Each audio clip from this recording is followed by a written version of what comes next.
Good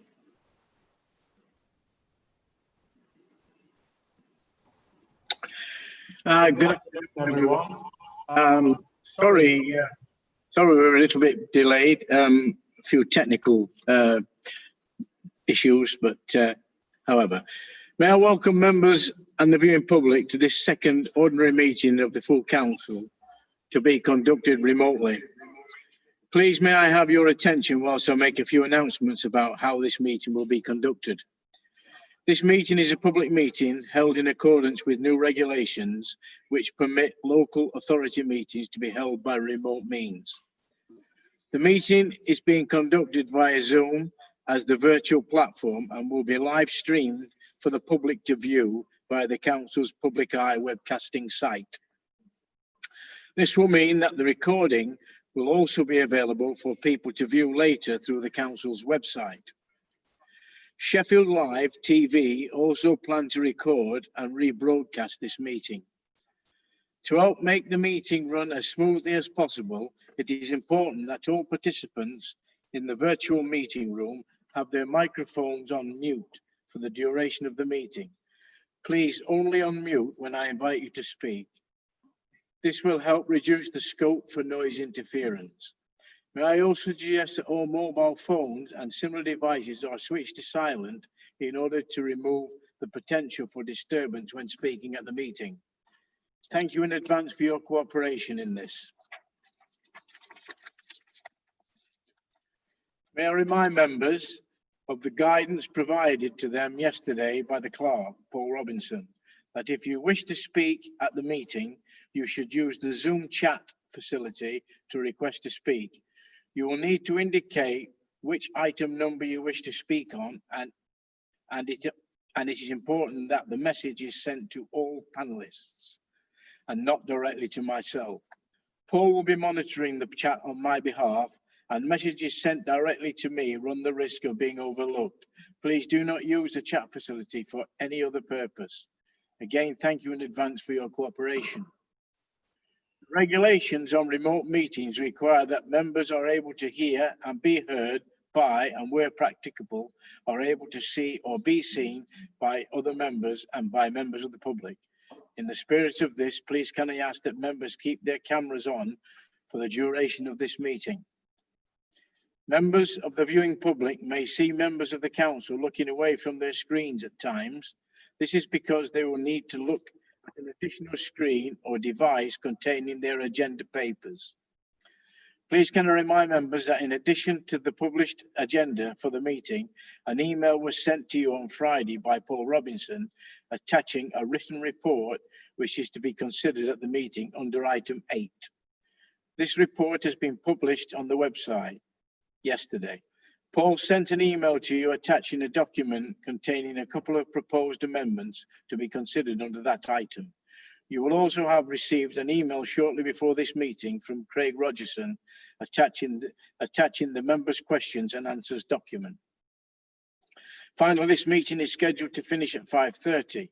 I propose to adjourn the meeting at an appropriate point midway through the proceedings to give members the opportunity to take a comfort break. I would just like to amend that slightly at the whips meeting, because these meetings are long and we are looking at a Zoom screen all the time. They've asked that we have a normal break and a shorter break further along the meeting. Because item 9 is to commence no earlier than 4 p.m. due to other commitments of the Director of Public Health earlier in the afternoon, it is therefore likely that the break will occur before then and the meeting will reconvene again at 4 p.m. Now, item number 1, apologies for absence. I have received apologies for absence from Councillors Mazza Iqbal, Peter Rippon, Peter Wood, Sinead Mayer Richards. Councillor Jack Scott is expected to join during the meeting. If not, apologies will be recorded. Are there any further apologies? Thank you. Item 2, declarations of interest. This item of business is to enable members of the council to declare an interest in any item on the agenda. When declaring an interest, the member should refer to the interest To the item of business, state whether it's pecuniary or personal interest and outline the reasons for the declaration. Does any member wish to declare an interest? If so, please unmute and speak. Okay. Item 3, public questions and petitions and other communications. Public questions can be asked and petitions can be presented. Oh, before I just say that, could I just remind members that we do ask the public to respect members and not use their names when referring to items of business which might include what they do. So as we have asked the members of the public to do this, it's only right that we expect that members, council members, do the same. Thank you. Public questions can be asked and petitions can be presented at council meetings. Questions or petitions need to be submitted 2 clear days in advance of these remote meetings to allow time for myself, as the chair of the meeting, to decide how any petitions and questions received are to be presented at the meeting and for invites to attend the meeting to be issued. There are 60 minutes allowed in total for ordinary petitions and public questions. For this public meeting, one petition and questions from 4 members of the public have been received by the submission deadline. A further public question was received shortly after the deadline, and the issue raised in the question is being addressed by the relevant cabinet member and officer separately to this meeting. At the appropriate time, the host of the meeting will bring speakers into the virtual meeting room to enable them to present their petition or ask their questions. Once a public speaker has spoken and received a response from the relevant cabinet member, the host will then return them to the virtual public gallery. Petition regarding disruption to residents by visitors to the mosque at 2 Oscarthorpe Road at 306 Barnsley Road. I have received a petition containing 22 signatures requesting action with regard to disruption being caused by residents, caused to residents by visitors to the mosque at 2 Oscarthorpe Road and 306 Barnsley Road. Safina Aslam wishes to address the council. Please can Safina be admitted to the virtual room? Thank you. Shia. Yeah, good afternoon, panel members and the chair. Did you say that we have to put the video on? Yeah, yes, put the video on. And may I, it is recommended that the petitions are referred to Councillor Bob Johnson, Cabinet Member for Transport and Development. You may speak now, and you have 3 minutes, Safina. Thank you. Yeah, good afternoon, everybody. My name is Safina Aslam, and I'm representing my father, Mohammed Aslam, and residents who have signed the petition on behalf of the residents who live in the vicinity of the Masjid Umar located on 304, 306 Barnsley Road and 2 Oscarthorpe Road. Despite our objections, the mosque was recently granted planning permission for the erection of a purpose-built mosque on the site, subject to various conditions. We are presenting this petition to inform the council members of the disruption that the mosque currently causes to our lives and of our fears that the disruption will inevitably get worse when the new mosque is built. The mosque is located in a cul-de-sac in the residential area, which I'm sure many of you are aware. Many of us have lived here for many years and recall that it used to be a quiet and peaceful neighbourhood. However, since 1998, when the mosque opened, we've had to endure nuisance and on many occasions some unacceptable behaviour from people attending the mosque. This includes people coming to and going from the mosque 5 times daily, every day of the year, from early morning to late at night. Large gatherings in and outside the mosque, on the road, during funeral services lasting a week long. Noise disturbance from people banging car doors and talking loudly outside in small groups, again early in the morning and late at night. Parking on double yellow lines in the middle of the road at the end of the cul-de-sac and obstructing entrances to driveways by parking in front of them and as if it is a car park, preventing us from leaving our homes to go about our everyday lives. Along with the frequent uses, I just want to highlight, it's not just a place of worship, it's a very multi-use buildings, there's classes, there's obviously other things going on. There's also like a body tinting service taking place in the car park at the back. So there's other services, not just a place of worship. Further highlighting the various uses which the expansion of the mosque will aim to maximise, based on our experience over the last 20 years, we are convinced that these problems will get worse when the new mosque is in operation. Therefore, we are asking the council to act now before the mosque is built, in the hope that we may have some chance of enjoying a normal life over the coming years. In particular, we are asking the council to instruct relevant council officers to meet with us to agree a plan to eliminate the disruption we currently suffer, which could include additional parking restrictions such as residence parking scheme, effective enforcement measures and a traffic management system. Ensure that council officers are proactive in relation to the conditions imposed when the planning application for the new mosque was granted, specifically condition 14, management plan, which is to include a scheme for managing the maximum number of people using the building at one time. We urge council members to give full and proper consideration to our concerns and ensure that the necessary action is taken to resolve them. Even though these concerns have been raised on many occasions, and we would have thought a thorough impact assessment would have taken place as part of the planning application, but it was before it was granted. Thank you, Mr. Speaker. Thank you, Chair. Thank you. Thank you so much, Safina. Thank you for your question. May I call upon Councillor Robert Johnson, please, to respond? Thank you, Lord Mayor, and thank you, Safina, for your petition and for your presentation. Obviously, illegal and inconsiderate parking understandably causes frustration and in certain instances, safety concerns across many parts of the city, not just on Osgathorpe Road. However, I have raised your concerns with parking services team to ask them to include that in the area as part of an enhanced enforcement regime. So you should start seeing enforcement officers around there. We're currently investigating a 3-year programme of area-wide parking controls at key locations where residents and businesses are adversely affected on a daily basis as a result of long-stay commuter parking. These will provide some priority for residents and businesses and their visitors. However, these are controlled parking zones are normally introduced in significant areas around the city centre.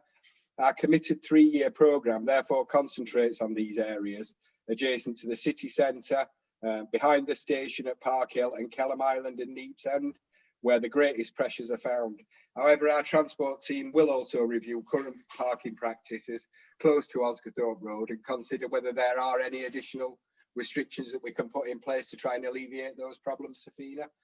So I'll hopefully, we'll get officers to come out and have a look and hopefully increase enforcement.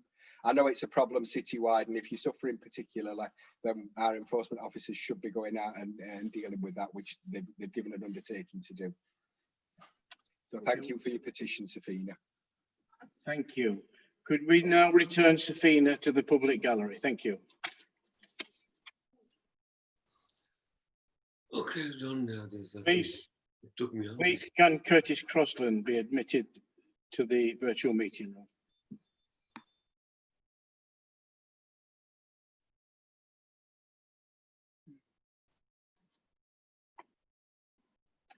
Okay, is Curtis here? Yeah. Okay. Wait a minute. Let me get to where I am. Right. Curtis has got 2 questions. One which can be answered by Councillor Bob Johnson, and the other one, unfortunately, and I think he's aware of the fact that the cabinet member for neighbourhoods, Paul Wood, Councillor Paul Wood, is ill, so he will get a written answer to that question, and it will be put on the public website. Okay, Mr. Crossland, if you want to ask question 1, then please. You can ask them both, but the second one will be answered by remote by letter. Thank you. Okay, thank you. So back in February, I presented a petition with hundreds of local signatures to get a crossing on Station Road near Halfway Nursery Infant School. This is right on my doorstep and incredibly important to hundreds of local residents. I've now heard, but haven't officially been informed as the petitioner, which might I add is quite disrespectful to the public who signed the petition, that a crossing will be built, but promises have been made before and nothing was ever done. So on behalf of everyone who actually put work into this petition, can I get a cast iron guarantee that this crossing will be built? When will the initial plans be drawn up, and when do you expect the crossing to be in place? Do you want to ask your second question, Mr. Crossan? Yep, okay, thank you. So I've been contacted by a number of worried residents around Halfway and Westfield in particular. I don't know if you'll be able to see this properly, but this was the state of a council stairwell in Halfway. Now, in the midst of a health pandemic, I don't think that's good enough. So what is the cleaning schedule for communal areas in council properties, such as stairwells in flats? Has this been increased with coronavirus? When was the last time the flats in Halfway Gardens were cleaned? And I suspect it will be after I submitted these questions, but anyway. And can you confirm that we will be proactive in cleaning properties so they never get in this state again? Thank you. Thank you for your questions. As I say, the second one will be answered to in writing, but I'll call upon Bob Johnson, please, to answer question one. Thank you. Thank you, Lord Mayor, and thank you, Mr. Crossland. I find it hard to believe that you're trying to claim credit for a campaign that's been going on now for several years, that's been led by the current Lord Mayor, Tony Downing. I think going back to 2018, you were probably championing for Darnell. 2019 Stocksbridge, you now seem to be all over Mosborough and picking up their issues. As you pointed out in your question, we did manage to find a local fund to be able to enable this crossing to take place. Unfortunately, at the time that we put forward that budget proposal, members of the Lib Dem party decided to vote against it. So thankfully, we managed to get that through. And we will be delivering the scheme in line, hopefully, with some current work that's going on at the school. I mean, I find it quite preposterous that you come in here trying to claim credit. I mean, I was out at that school last year while you were probably still running around in Stocksbridge. So I find it quite hard to think that you are actually the one that brought this forward. And I thank the current Lord Mayor and local councillor Tony Dams and MP Clive Betts for bringing it to our attention. Thank you. Thank you. Please, can Mr. Crossland be returned to the public gallery? Thank you.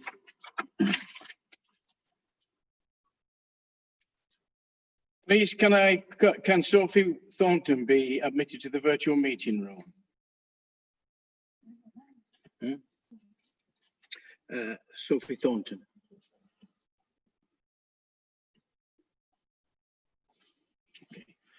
Okay. Sophie, Councillor Paul Wood was to have answered your questions, and I think you've been informed of his absence, but wishes to attend to ask the question. Knowing that written answers will be supplied to her upon Councillor Wood's return. Would you still like to ask your questions, and we'll make sure you get a written reply from Councillor Wood. Thank you, Sophie. Yes, please. Thank you. My questions pertain to multiple issues across Low Edges, Batemore and Jordanthorpe that have been left for long periods of time, in some cases years, despite residents' complaints. I recognise that Councillor Paul Wood is off sick today and won't be here to answer my questions, and I wish him a speedy recovery. Firstly, there are multiple issues across Low Edges relating to empty garages. Examples include the garages behind 51 Low Edges Avenue, 51 Gervais Avenue, Low Edges, sorry, that have been left filled with fly tipping for months. When will the council clear this? When will the unsafe structural garages due for demolition on Low Edges Place be taken down? The structures have been fenced off as unsafe for years, and they are dangerous to the residents that have to walk around them every day.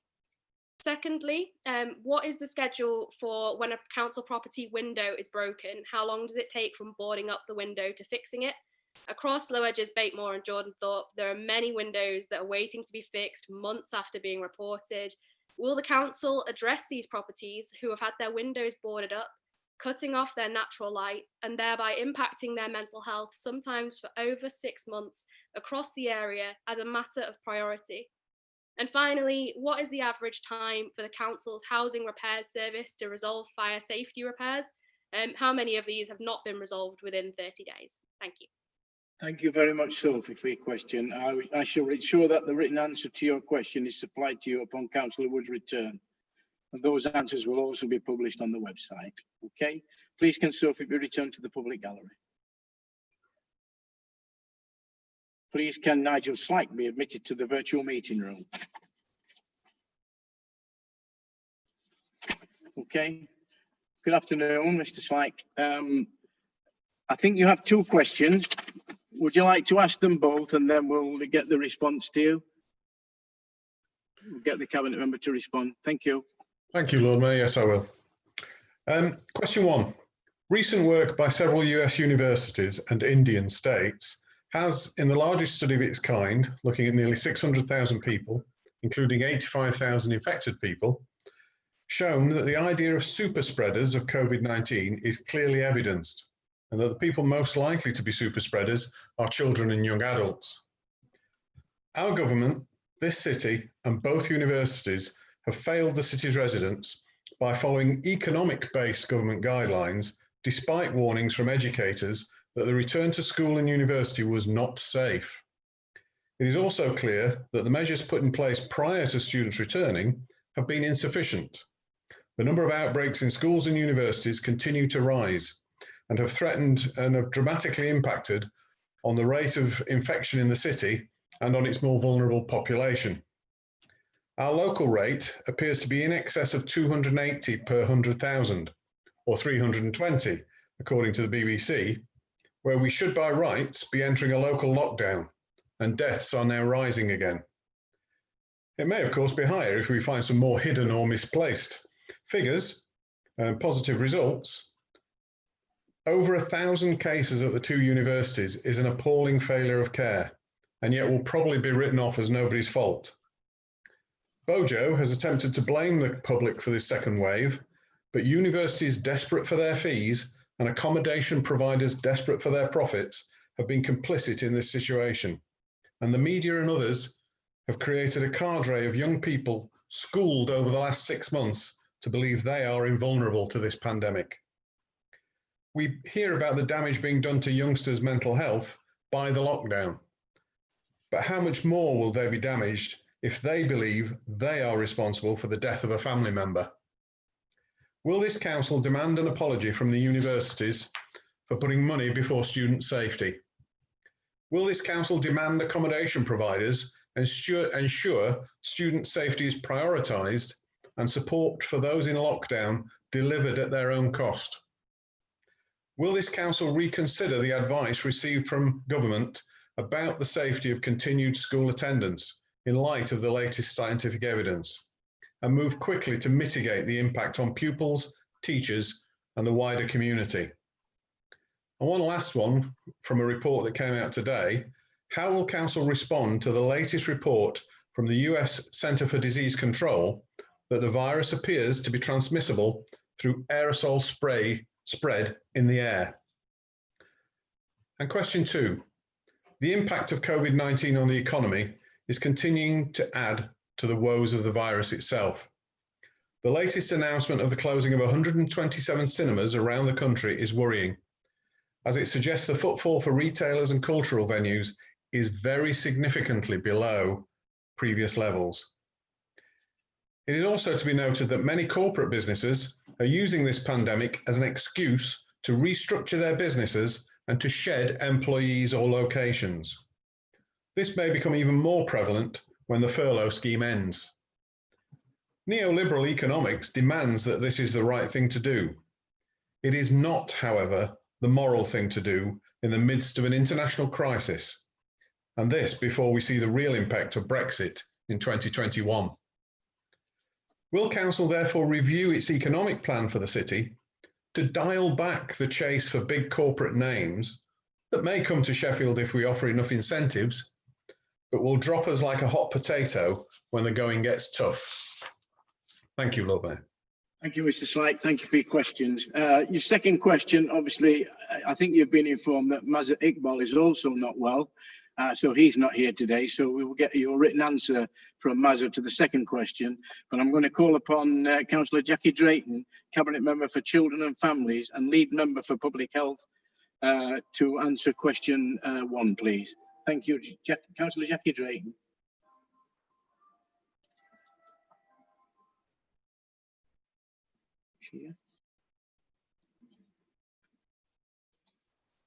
Thank you very much for the questions, Mr. Slack. I think, sorry, I've got to just, sorry. Oh, I'm sorry about this.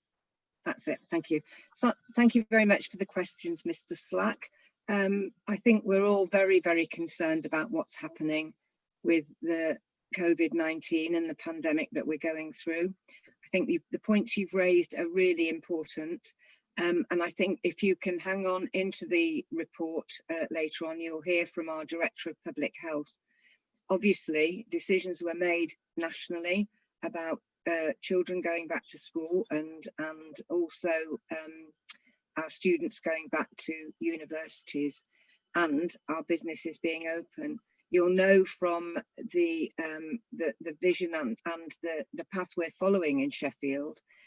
We do want to keep everybody as safe as we can, keep the most vulnerable safe, make sure we open up our city and our businesses and our economy to make sure they keep going. Of course, it's going up. Of course, I will send you a written answer in answer to all your questions. But I think the points you raise are very valid, and we'll have some big thinking to do going forward. Thank you, Lord Mayor. Thank you. Thank you, Mr. Slack. I will make sure that Councillor Mazhar Iqbal, Cabinet Member for Business and Investment, will respond to you in writing. Thank you very much for your questions. Thank you, Please, Lord Mayor. Mr. Slack, be returned to the public gallery. Thank you.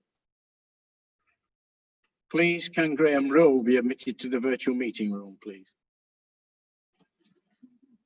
Okay. Good afternoon, Mr. Rowe.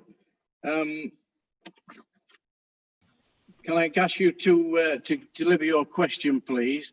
Unfortunately, Councillor Mazhar Iqbal is not here, therefore a written answer will be supplied to you. But please, please do ask your question in the meeting. Thank you. Good afternoon, Lord Mayor and councillors. In the draft development framework, there are plans to build a new dual carriageway from Park Square roundabout to Granville Square, behind the station through Sheaf Valley Park.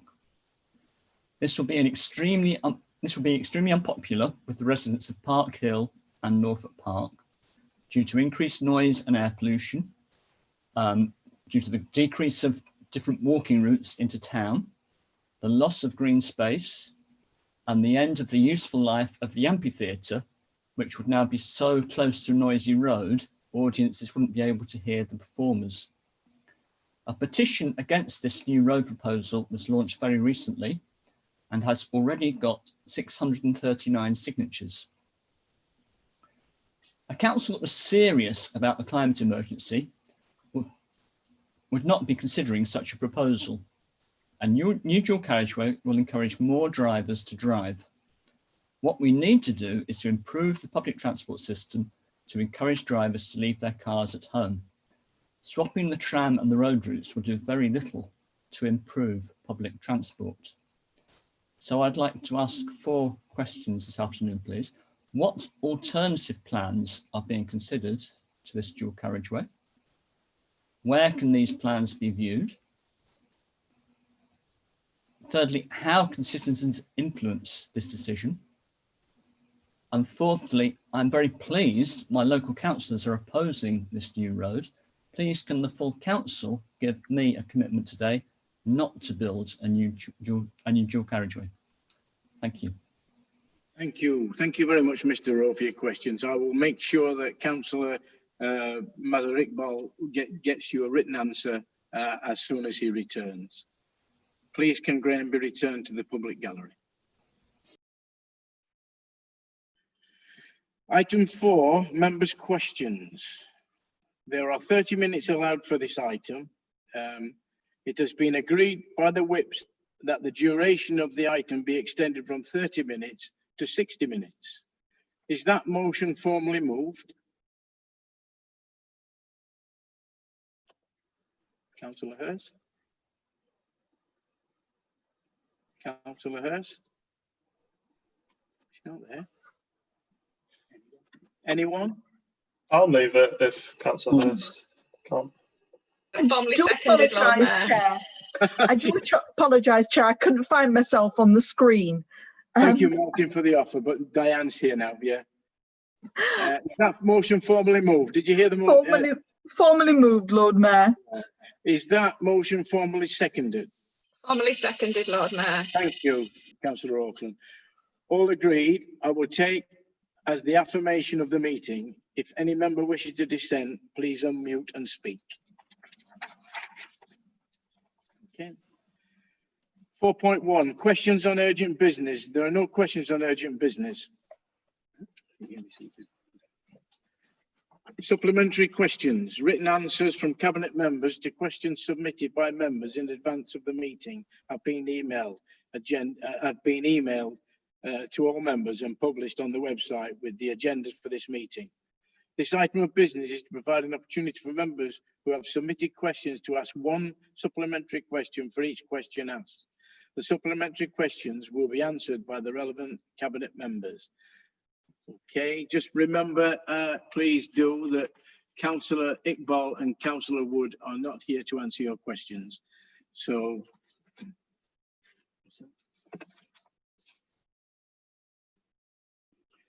oh, sorry, I shall work through the questions and answers page by page. If the questioner wishes to ask a supplementary question, please unmute and speak to the relevant page. Thank you. I've got page 3 here. Thank you, Lord Mayor. Thank you. Thank you, Councillor Shafai. Thank you. Lord Mayor, in relation to question 1 and 2, Councillor Dawes referred it to Councillor Iqbal, but would Councillor Dawes be happy to at least respond to a supplementary in terms of the answers given by Councillor Iqbal? I will ask Councillor Dawes if she's happy to do that. Are you happy to do that, Councillor Dawes? Lord Mayor, I've not had... When the question arrived, they are distributed to the relevant Cabinet members. So the response accordingly has been distributed to the relevant Cabinet members. So I haven't got sight at this moment in time of Councillor Iqbal's response. So it does make it somewhat a little bit difficult when I don't already know what Councillor Iqbal has said, because in my experience, on many occasions, the opposition seem to just want to repeat the same question and hope to get a different answer to what they get in the written submission. So until I see that, I'm not able to properly respond accordingly. Thank you, Lord Mayor. Can I make a suggestion, Lord Mayor? That given that Councillor Iqbal's questions are much further down the line, once Councillor Dawes finished answering the questions specific to her, I would like to be able to come back to it, because then by which time Councillor Dawes will have time to have read what Councillor Iqbal had said to me. It's only 2 questions, Councillor Dawes, and they're very short answers. Can I move on then, Councillor Lord Sorry, Mayor? Lord Mayor. Sorry, Lord Mayor. Lord Mayor, can I just say that I have been guided and instructed to pay attention to the full council meeting. And what Councillor Shafat Mohammed is suggesting that I don't pay attention, but I continue to carry on reading further down some other document. We have all been instructed to pay full attention to the council meeting. And if Councillor Shafat Mohammed wants to suggest that we all do something different, then I suggest he takes it to the whips meeting at the next opportunity. Thank you. Thank you, Councillor Dawes. Councillor Shafat Mohammed, I'm really sorry, but you have to get an answer from Councillor Mazhar Iqbal, and I will certainly make sure that he gets you the written answer to your supplementary question. Thank you. Okay, I'm flabbergasted. Businesses are closing as we speak, but you're pushing the ball down the road. Fine. Can I ask you about a question that you have given me an answer to? It's in relation to the £33,000 that was spent on the Shills More Active Travel Scheme. You mentioned the low traffic neighbourhood, but can I ask you to comment on the cycle lane the infamous cycle lane, actually, Councillor Doyle, which half a dual carriageway on each side leading from Hillsborough to the Parkway is closed. Do you think that was a success? And do you think, if it is a success, are you planning to roll it out elsewhere? You didn't comment on that. Actually, Councillor Mohammed Iqbal, you asked the same question at the last council meeting. You got a full written response to that. And the answer to the question that you've subsequently asked today, which is regarding the cost of the taxpayers' money, and we have explained that the Kelham low traffic neighbourhood, which has witnessed a significant positive public response. However, it is still subject to experimental traffic order, but the indications at this time is that residents and businesses are very supportive of what this council is doing at this current time. I just want, okay. Could I move on to question 4, Lord Mayor, same page? Simple, it's linked to question 4 on 5. Simply, could Councillor Dore tell me if, since August 11th, did the council receive any financial assistance from the government in any kind between the 11th of August and the 23rd of September? No, as you well know, this council is not receiving anywhere near the amount of support that we need from this government. We do not receive enough support for individuals. We do not receive enough support for households, and certainly the businesses in our city that are dependent on government support right at this moment in time. We are not receiving that appropriate support. We are not receiving support as a council that we need to keep our people safe and to protect our livelihoods of individuals, households and our businesses in this city. So categorically, we do not receive enough support off this government. So basically, you did not get any extra money to open Ponds Forge when you were forced to by the athletes. It was basically, you had a choice on the 11th and you chose not to.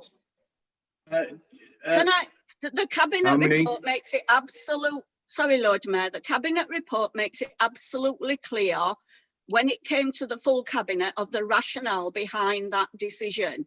We listened to the people of Sheffield. We listened to the diving and the swimming clubs, and we listened to what everyone in this city, particularly regarding our economic sustainability, and we responded to that accordingly. And it is extremely good news and it is very well received. So I just simply do not understand why you have a problem with it.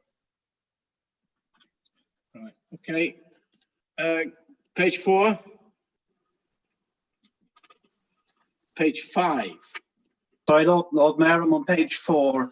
I've got right. some questions for the leader. Shall I go ahead? Yes, go ahead, sorry. So a slightly similar situation, but also slightly different here. There's 3 questions that I've posed to the leader of the council, because they're questions that are new and they're issues of leadership, and I'd welcome a response from them. And I appreciate the leader intended to pass those to Paul Wood, but he hasn't responded. Yes, he's had the week to do so. He hasn't provided a response, and unfortunately he's not here today, so I don't have any criticism of him. But I would like to ask these questions. And the first one is these are about Hanover Tower. It's an important issue. My question is, do you accept that staff of this council put residents' lives at risk by including aluminium composite Aluca bond on the contract specification for the external cladding of Hanover Tower? Is this a question for Councillor Wood? No, this is a question to the leader of the council, as it was a week ago. She's had notice of that. Sorry, the question, as the Lord Mayor has... Sorry, no, I don't need you to repeat it. I heard every single word of it. Okay. Lord Mayor, unfortunately, you're not hearing the Lord Mayor. The Lord Mayor explained that Councillor Wood, who received the question, and as I understand it, will have submitted a written response to yourself. Notwithstanding the fact that you, as one of the sort of locally connected councillors, has been involved in the consultation that occurred following the publication of the report. So you, Councillor Johnson, know fully well what's in that report and the reasons and the rationale behind the decisions that were taken at that time. And we are all simply devastated by the effects that we saw from the tower block at Grenfell. And what we have said as a council, unfortunately, like the government, we take the safety of our citizens very seriously. And when it is brought to our attention that any of our citizens may feel or be in an unsafe position, then we take action immediately. And that's what happened with Hanover. You've got the report. We are consulting with the residents, as I know, and yourself. So you've seen the report and you've had adequate opportunity to comment on that report and ask further questions. And I know Councillor Wood, who I also wish very well, because he's quite poorly at this moment in time. So to criticise the fact that he hasn't responded to you does not do you justice, Councillor Johnson, and you know he has offered to brief you on many, many occasions. And if you wish, when Councillor Wood returns from his illness, to brief you personally with your co-councillors, then you know that that could occur if only you just would have the patience and the sympathy and empathy to allow Councillor Wood to return to do that. Lord Mayor, Could I just ask before you say any more, if any more questions to Councillor Wood and to Councillor Iqbal, I have asked you once, please, to expect a written response. We will make sure that he gets the information. You'll get a written response. It is just no good asking the question to someone who is not here and can't answer the question. And I thank Julie Councillor Dorr for trying to do what she's done up to now. Thank you. Lord Mayor, if I could just come in, there's an important point to respond to before I move to my next question. But simply that I absolutely agree. There's no criticism of Councillor Wood in this instance. The criticism is of the leader of the council for an evasive response to my original question. But I'll move on to my next question, and that is, again, to my question originally posed in advance a week ago to the leader of the council. The question is, do you accept that staff of this council informed residents that solid aluminium panels would be used for the cladding, and this was different from the combustible plastic-filled cladding that was actually fitted? That's my question. That was addressed to the leader of the council. Can I just clarify this, Lord Mayor, and especially to Councillor Johnson? There has been a full report that's now been publicised and consulted with residents, and the answers to Councillor Johnson's questions are in that report.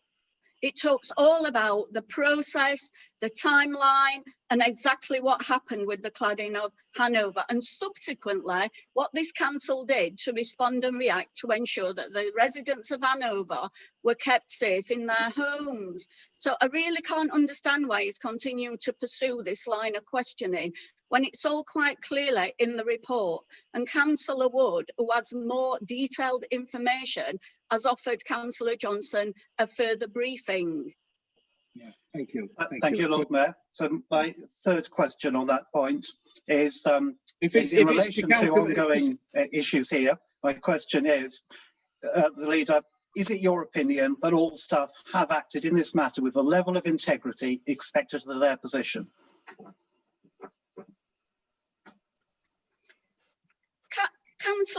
Councillor Downing, this is not an appropriate line of questioning. When we've raised this before, where we have opposition councillors attacking officers for the duties that they serve upon this city, and there are individual officers that are involved in this whole process regarding that particular situation and the report. I do not support this line of questioning in trying to bring down and damage the reputation of officers, when we all know right at this moment in time, officers are doing their utmost and extreme, profound best in order to keep people in Sheffield safe, and they always do that. Thank you. Thank you. I think you've answered the question. Yeah, thank you. My next... If this one is to put, this one's directed at Councillor Wood again, would you please not ask it or wait for a written response? Thank you. No, Lord Mayor, it's one for the leader, but she has answered it. It's a completely different topic. Very quick one here. This is in relation to question 4. It's about restoring scrutiny and restoring call-ins of decisions. Very short supplementary question. You said that that all decisions should be made through the council's usual decision-making process, and I'm very pleased to hear that. So the question is, when you will restore the current process for call-in that allows opposition councillors to bring things to scrutiny, for instance, issues like the subsidy to reopen Ponds Forge and the decisions around that. When can we expect to see that change being brought back to council? That change will be brought in as soon as it is appropriate to do so under the current COVID legislation introduced by this government. Thank you. Thank you. Thank you. Page 5. Page 5. Repeat. Page 6. Lord Mayor, I have a supplementary question. Councillor Kaltoum. Thank you. This question is following up. Thank you for responding to the questions on the diversity training for elected members and officers to Councillor Dore. This question is following up. What I would like to know is, how will we refresh to ensure that unconscious bias is addressed, and how do we check that the training is impactful? As somebody who actually has suffered from unconscious bias, where everybody who was wearing a hijab who comes to the committee, I was expected to declare interest. How are we making sure that doesn't happen again? And how are we making sure that we actually give training that's impactful for our city, for all councillors and for elected members and officers? Thank you. Thank you. Councillor Dore. Councillor Kaltoum Rivers, first of all, I do want to say I don't know anything about where you have been subjected to unconscious bias, and I do. If anyone, on behalf of anyone in my group in particular, but I also hope on behalf of the council that that you accept a full apology for that if we have been involved in that. I am not aware of it, and I'm more than happy to consider, if you are prepared to do so, your own personal experience that we can learn from.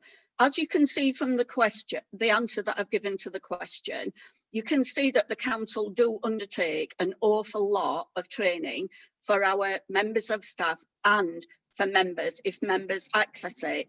I have to say, we are sometimes somewhat, let's say, surprised and disappointed when members can have access to training and don't take that opportunity up. So I thank you for your question, because I would urge all members in this chamber to take up the training opportunities. And if you look at the answers to the questions, then you will see the written answer to the questions. You will see how members can access that. I also want to say, Councillor Kaltoum Rivers, I'm so pleased that you are a member of our Race Equality Commission. And as you know, that commission has been tasked to look at very, very many and various factors around racism within organisations, within communities, but also within our city as a whole. And I'm very pleased that you as a member can bring forward your experience and especially your expert knowledge in this matter. And we can make sure that not only is that training available for people in the council, but also that training should be available for everyone in the city where it is appropriate. So I thank you for that. Thank you. Lord Mayor, can I just add one more? Thank you, Councillor Dore.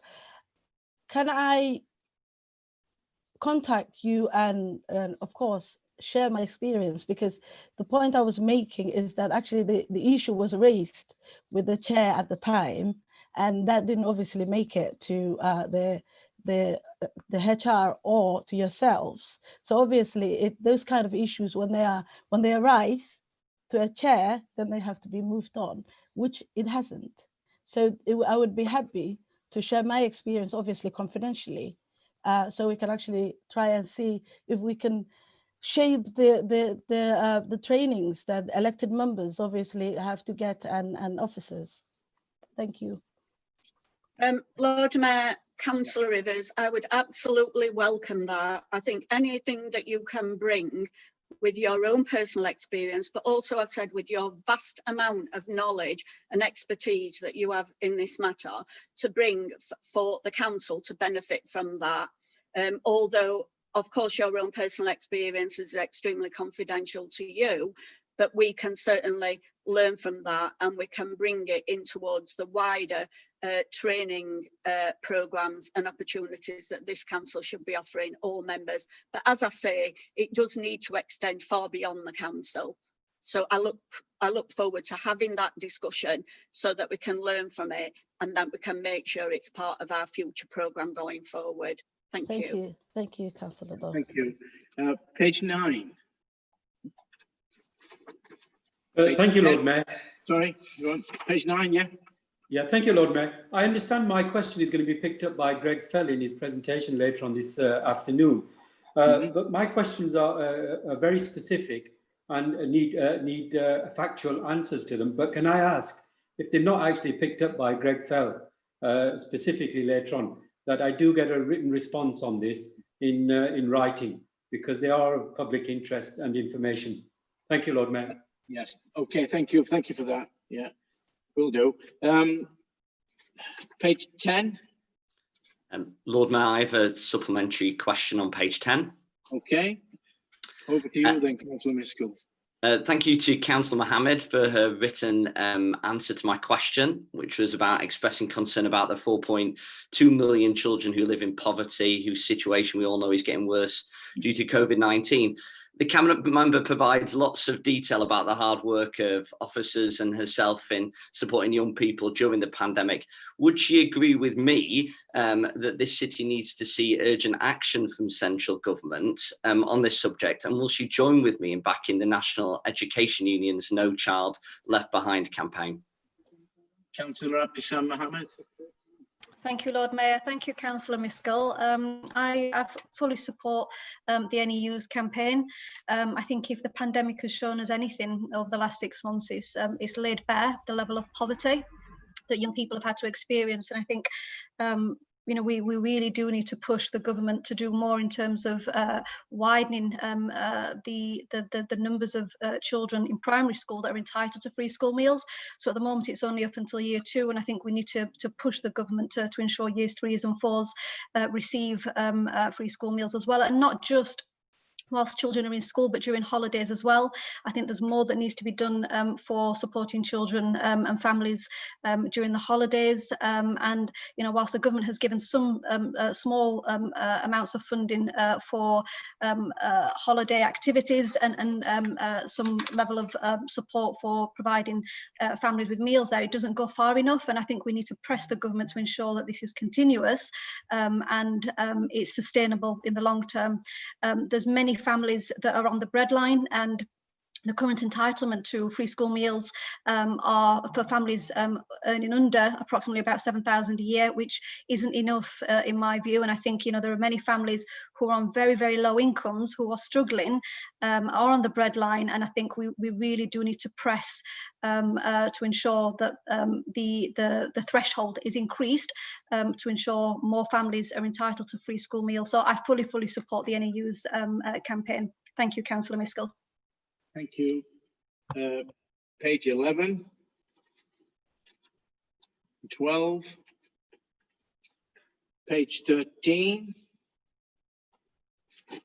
and 14, 15, page 17. Thank you, Lord Mayor. Oh, Councillor Lavery. Thank you very much, Lord Mayor.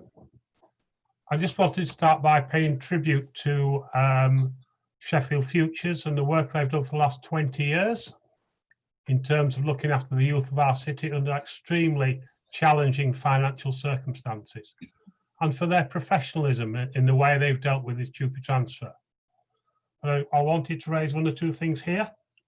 First of all, the response on redundancies was that no redundancies have occurred for staff delivering the council's youth services, but unaware of any redundancies at Sheffield Futures. Well, of course, This is a TUPE transfer.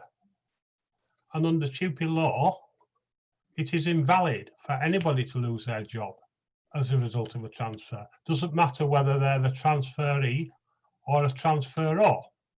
So can we reinvestigate that, please, and come up with a proper answer on how many people lost their jobs? But more importantly, I want to look at the question 3, which is to do with commitment to due diligence, and a straight answer of yes. The costs that were incurred by Sheffield Future in this transfer of services, and bearing in mind not just the transfer of youth services, but a further 4 contracts were handed back because they could not be delivered because they were integrally linked with the youth services contract. The cost amounts to some 35% of their new turnover. Are the council going to reimburse Sheffield Futures for the costs they've incurred in this transfer? Thank you, Lord Mayor. Councillor Jackie Drayton, please. Thank you, Lord Mayor, and thank you, Councillor Lavery. You know, I think everybody in the council chamber and in the city would echo everything you said about the fantastic work that Sheffield Futures has done over the years, Councillor Lavery. There was no doubt about the work they're doing, and more importantly, the work they're going to go on to do in our city. Working, they still, as you quite rightly say, they're going on, they're providing services, they have contracts and they're providing services on the Apollo programme to get young people back into work, that they're still doing. They're providing services for people to support young people with health and well-being support. That's still going on. They've got other things that are going on. So in answer to your question, I think the answer that is there for question 3 around the due diligence, of course, we said we would do everything we can. We do not want Sheffield Futures to fail. We want them to continue to do the work they're doing and potentially grow in the future. So, of course, we will be working towards that, and in the same way that we work with other youth agencies and organisations across the city. We work with Chili Pep. We work with all sorts of people that are working with young people in our communities, and we will continue to do that. In terms of the, I didn't quite understand the redundancy. There were no redundancies. In fact, I went on the 1st of October to the meeting and represented the leader at a meeting to welcome, alongside John McElraith and alongside the other executive directors, to welcome all the future staff who had come across, and said to them there and then, they have a wealth of experience, expertise and knowledge about youth in our city.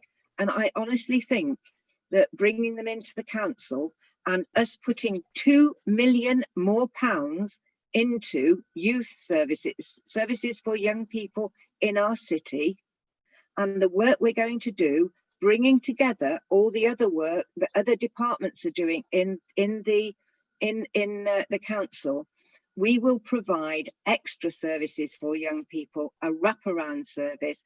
And we want those people from Futures who came in to help us develop that. We want all the people that are working with young people in the city help us to deliver the way forward. So I've no doubt, I'm sorry you don't feel able to see this as a positive thing still. I honestly believe this is the right way forward.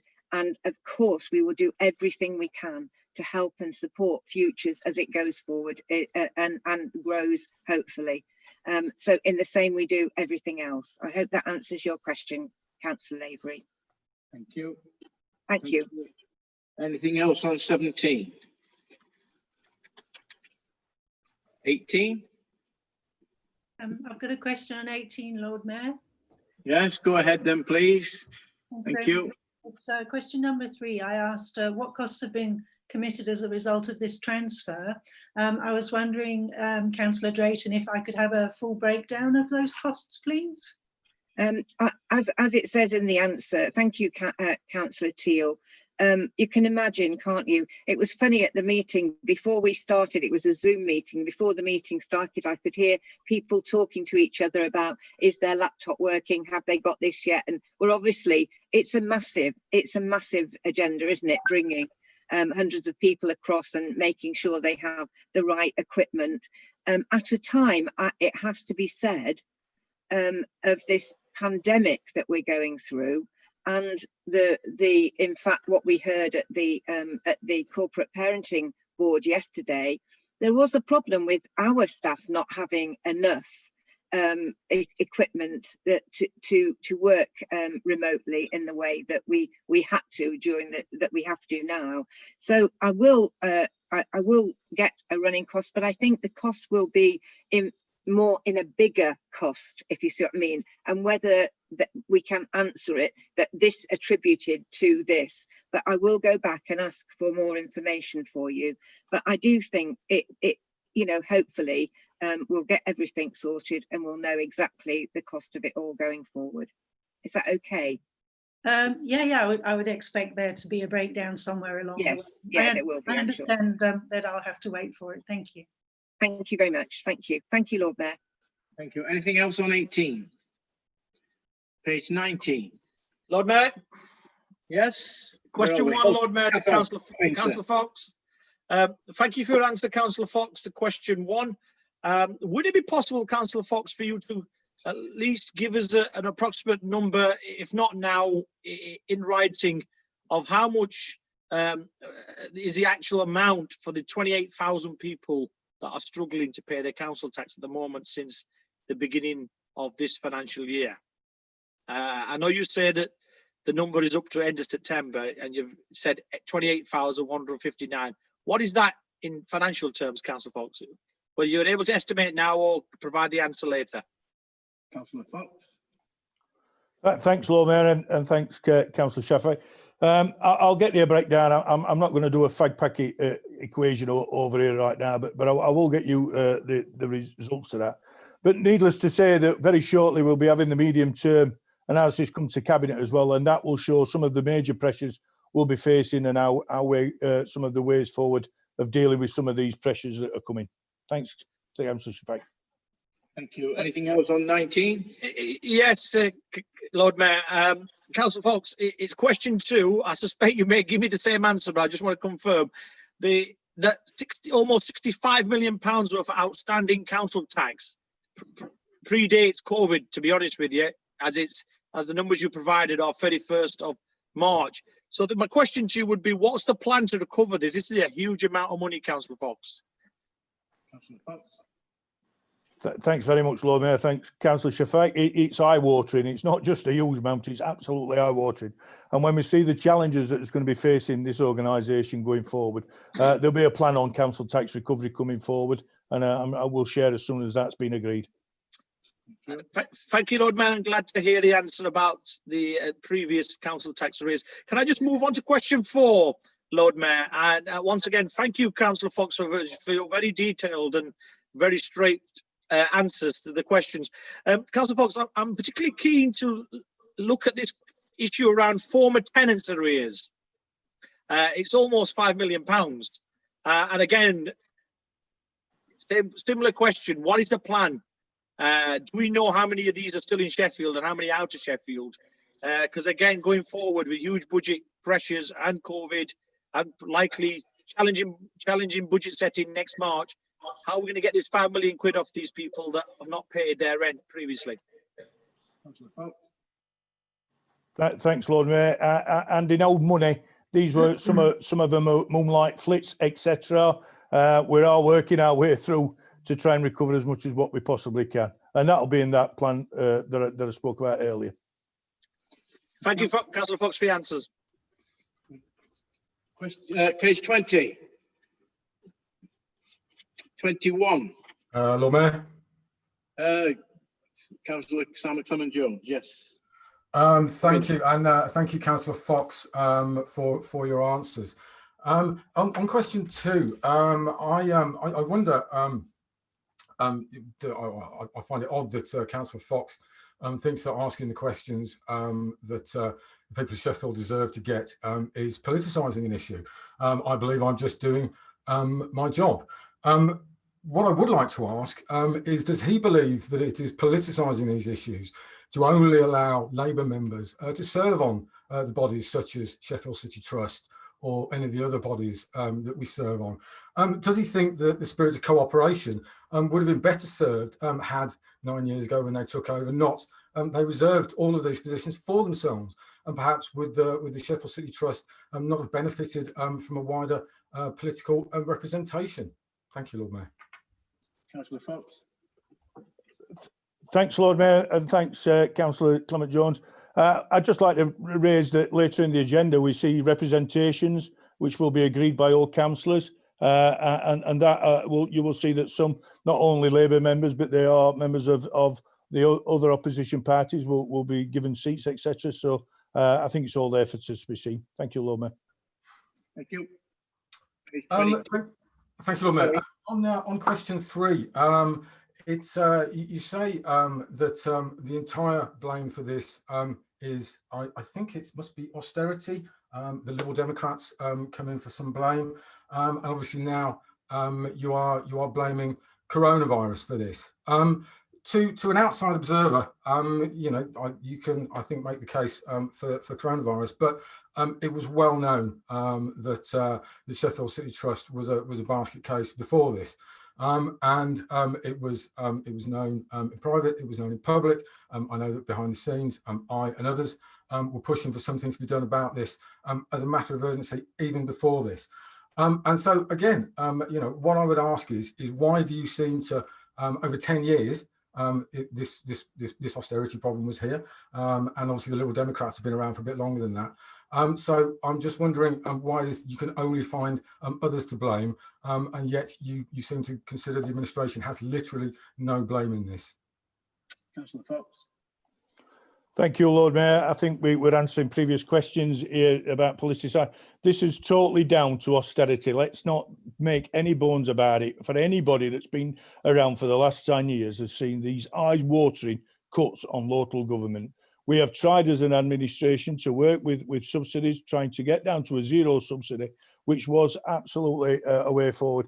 Until a couple of years ago, that was recognised that was not going to be, and the 2.8 million was in the budget going forward to recognise the challenges going ahead. But to stand there and say to me or to anybody in Sheffield that austerity has not played a part and that COVID hasn't played a part, then to me, obviously, you must be stood there with your eyes shut and your fingers in your ears. Thank you, Lord Mayor. Thank you, Lord Mayor. On question 5, you say that you are not accountable. You will take no accountability. You will not apologise. I simply don't get it. You say you seem to think that the Sheffield City Council bears no responsibility for this and owes nothing to the Sheffield City for this, and wishes to pass the buck to everybody else. I would just like to say that is unacceptable, and you need to take responsibility for this city, not blame everything on everyone else. So thank you, Lord Mayor. Statement, not a question. Too late. That's a comment, I take it. Yep. Anything else on 22? Opinion, Lord Mayor. 22. Lord Mayor. Yep. Lord Mayor. Councillor Turpin. I've got several questions on question 2. Thanks for the answer to question 1, Councillor Fox, and I look forward to hearing your what you come back with. Several questions on question 2. Shall I ask them individually? Just a minute. It's only one supplementary for each question. So you can only ask one supplementary to each question asked. Okay. Well, question two is one question, so you get one supplementary for that one. There's a great deal unanswered in the question, Lord Mayor, that I would really like, and I think the public would like to know details of. But I can ask them as a group. Ask them as a group, and please, you know, try and stick within the rules that we've got here. Thank you. Thanks. Okay then. So, A, how many redundancies have or are to be made out of how many total positions? B, this is the Ponds Forge figure is the third different figure we've seen. So is it 1.8 million, 1.6 million, or £960,000? C, can you provide details of how 5.5 million in central overheads and 4 million for capital has been generated by the epidemic? D, what is the pension impact for redundancies and how will it be dealt with? And finally, why has the sum spent on venues outside Sheffield been relabelled contingency on this list? Thank you. Councillor Fox. Thank you, Lord Mayor. If Councillor Turpin could send me them on an email or something, I'll be able to get a worthwhile answer to Councillor Turpin on that. I just can't recall all that all at once, Lord Mayor. Absolutely. Okay. Fair enough. Thanks very much, Councillor Fox. Okay. Anything else on 22? 23? 24? I think that's me, Lord Mayor. Got three short questions for Councillor Fox again. So first one was about the payments to John Lewis or Sheffield City Trust. And thanks for answering that. Certainly said that Sheffield City Trust had more. But Councillor Fox, can we categorically say that the payments to John Lewis have not exceeded that £16 million to Sheffield City Trust? And are you able to say how much the payments to John Lewis are? Lord Mayor, I haven't got those actual figures all in front of me, but it has been to scrutiny, which Councillor Johnson was on as well. So I mean those figures are, and as far as I'm aware, were in the scrutiny report or was delivered to the scrutiny board. I'm not sure it was. I don't think I was on that scrutiny, but to take your answer, that's fine. The second one is much easier one. This was the application to the government's fund for lost income through sales and fees. I'm really just doing a follow-up to the question at the last meeting about whether we're going to provide that that claim that was provided to the government. You said you were going to, but haven't done yet. Can I just ask you reassurance that you'll provide it? And maybe you can email it over or something. I'll get that over to you, Councillor Johnson, but just to give you comfort, I have personally written to ministers regarding this situation as well. So we'll get that information over to you. Good, thanks, and probably put in as much as you can. And the third one is about funding for the poorest families in the city. So we're asking about the emergency assistant grant scheme. So the last council meeting, you told me that that was going to be administered to people through the local assistance scheme, but it looks to me as though nothing's happened on that, and those grants still aren't being made available to the people who really need them.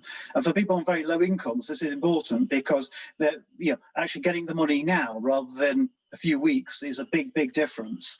So I just wanted to ask what the progress is that, and if you're able to get that moving as quickly as possible, please. Thanks, Lord Mayor. If Councillor Johnson could just be clear on what grants, there, as he will be aware, there's a large number of grants. If you can email me, Douglas, we can get some clarity on that, and I'll get that over to you. Yeah, well, I think I've had that already. It's the 775,000 for emergency assistance specifically for vulnerable individuals.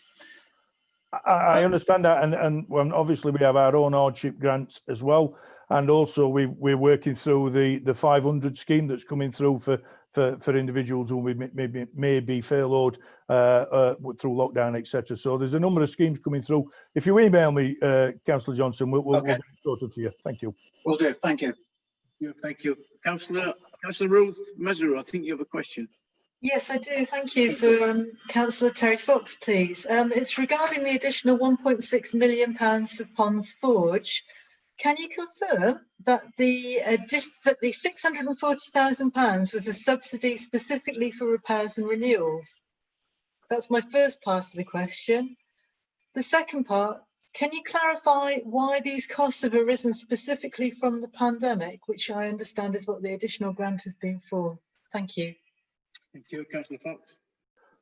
Thank you, Lord Mayor. I honestly thought that we only had one supplementary, but it seems to be a multi-choice.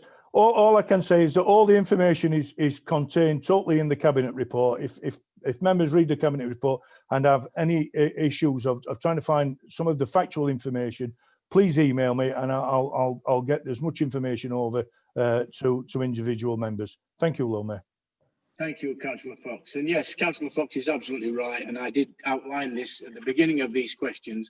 One supplementary to each question asked, not several questions on the same topic. Thank you. Number 25, please. Page 25, please. Lord Mayor, I've got a supplementary on 25. Go ahead.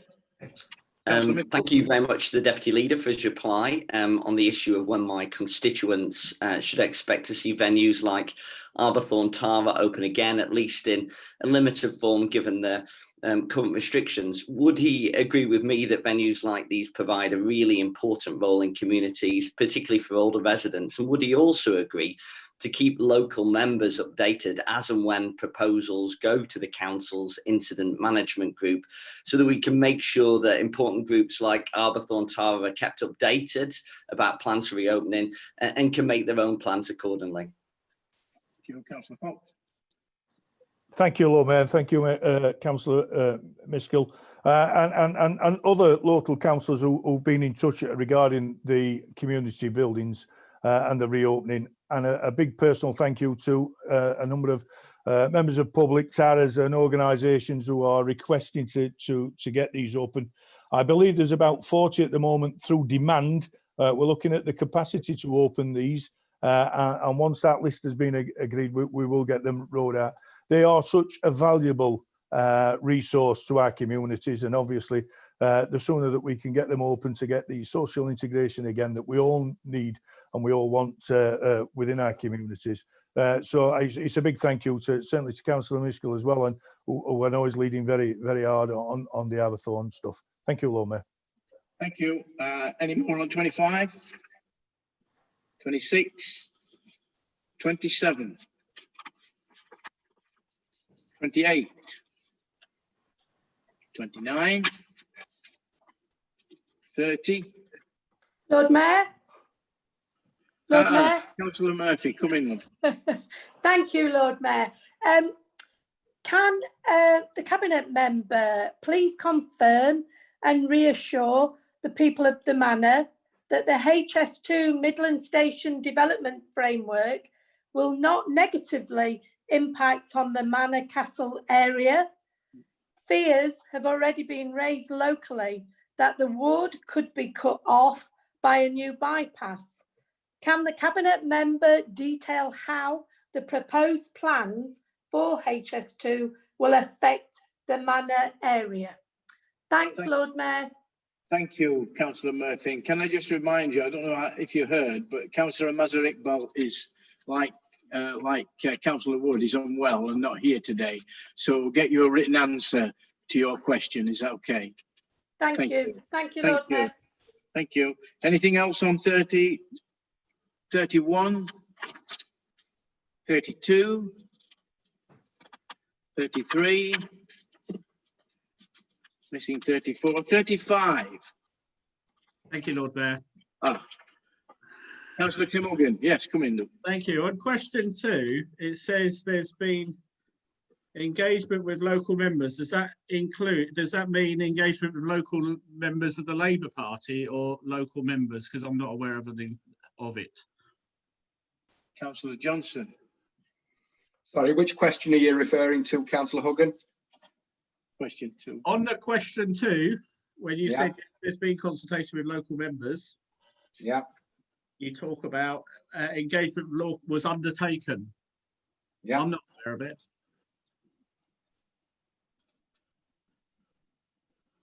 For the Crooks scheme, sorry, that's phase 2, the Crooks scheme. Obviously, we've not even received funding for phase 2, so we're not even sure whether that's likely to go ahead yet. So to embark on consultation before we've got funding, I think could be a bit previous. It just talks in the past tense as if the engagement has taken place. On certain schemes, it has. If you consider the ones in Hillsborough, obviously local members were consulted there. They were as they were in Broomhill for the parking scheme that where parking spaces were removed there. So yes, local consultation has taken place and will take place before any future schemes go in. We were pressed in phase one, as Councillor Shafak, it's all right, you laughing, Shafak, but you did receive a briefing. You knew the timescales that we were up against for phase one, and I look forward to you launching yours under phase two that you've happened to take credit for in Star. So I can't wait for you to run along with that one together with Councillor Hope, and we'll delegate responsibility to you for that. Okay, I've got another question on question 3. Right, okay. Go on, give me an estimate of when you're likely to be coming up with some timescales, please. When it's ready, Councillor Hugger, and I'll let you know after I've informed my members. Thank you. Okay, 36. And then question 5. Right. An evaluation document would be useful and good practice. Do you intend to institute this practice on making sure that these sort of things are available? Sorry, I don't quite understand what your question is. Well, you've said that you haven't, on question 5, you have you've taken, with the findings been taken on board for the next phase, no official documents produced and therefore not published. It's good practice to have evaluation documents so that you can use that for future schemes, and people who may replace you may need to know what has happened in the past. Do you intend to make this good practice, institute this good practice? Councillor Yes. Yes. Thank you. Okay. Any more on 36? Page 37. 38. 39. Page 40. Yes, Lord Mayor. Right. A couple of questions for Councillor Johnson. So the first one, Councillor Douglas Johnson. Yeah, thank you, Lord Mayor. First one, Councillor Other Johnson, is question 1 about the clean air zone. Very simply, can you give me any sort of anticipated date, or is this a question of both this council and government kicking the clean air zone and air quality into the long grass? No, it's certainly not that, Douglas. You're well aware of our commitment to clean air. It's just that we think in light of COVID, as we've explained in press releases, that it needs to be reviewed and looked at holistically. Okay, thanks. So questions 2 and 3, no questions on, but question 4, this is about supplementary planning guidance. I was wondering if you can clarify this, because the answer seems to be somewhat contradictory. You're saying that on the one hand that the council can't introduce any new planning policies until it has a complete new local plan, which, as I've pointed out, won't be for 4 years or so at the very earliest. And that Councillor Johnson, is because of consultation. I'm sure you'll be the last party, I'm sure, that would want to see any cuts to that consultation period. Effectively, the work's done. It's just got to go to and fro in various consultation forms, and I'm sure you won't want to see any restrictions placed upon that. There's no dispute over the fact that it does take that 4-year time, but in the interim, you've referred to, and what's very welcome, climate change and design supplementary planning document. So I wanted to know whether that's actually going to be brought in, and if so, whether it will have effect. So in other words, will that be brought in and will it be used for actual planning applications in the way that it needs to be before we have a full local plan in place? That's certainly the intention, Councillor Johnson, yes. I will get you a full written briefing so you kept abreast of that. It would be useful if you do have any members that sit on planning to make sure that they can attend training. I think we've had issues in the past recently where perhaps your members haven't been able to attend that training for whatever reason. If they'd like to get in touch with the chairs, I'm sure they can arrange that for them. Thanks. I don't think we've had any training on that issue, but we'll look forward to the new guidance. Thanks very much. You could raise them as part of that training, couldn't you, really, if you've got questions of that nature? Okay. Yeah. Thanks very much. Thank you. Page 41. Page 43. Page 44. And 45. 46. 47. 48. 49. Yes, Lord Mayor. That's Lord Mayor. This one. Okay. Coming, Denise Fox. Thank you, Lord Mayor. It's a great concern to the community of Burley about the proposal that was in the scrutiny board report that highlights the possibility of closures to one of the Sheffield City Trust golf courses. Now, we've had representation as councillors asking that they relook at Burley golf course because of the community aspect of Burley golf course. They're involved in litter picks. They have a junior golf program, and they work with the schools to encourage youngsters to take part. It's also increased the membership. And so it would be helpful if the cabinet member and the Sheffield City Council rep that sits on the Sheffield City Trust Board could make this representation for us and ask that they keep Burley Golf Course open. And if it would be useful, I'm sure Burley councillors would offer to meet with the Sheffield City Trust and the cabinet member to reinforce the commitment to the community. Thank you. Councillor Mary Lee, please. Thank you, Councillor Fox, for your question. As you know, the leisure facilities, we've been undertaking a review of all our leisure facilities, which obviously includes golf courses as well.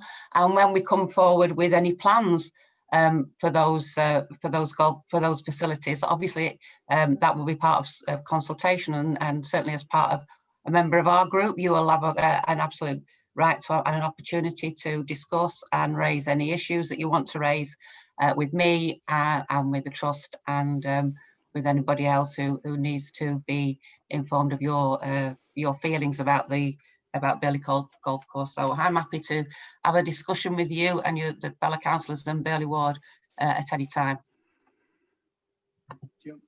Thank you. Thank you. Page 49.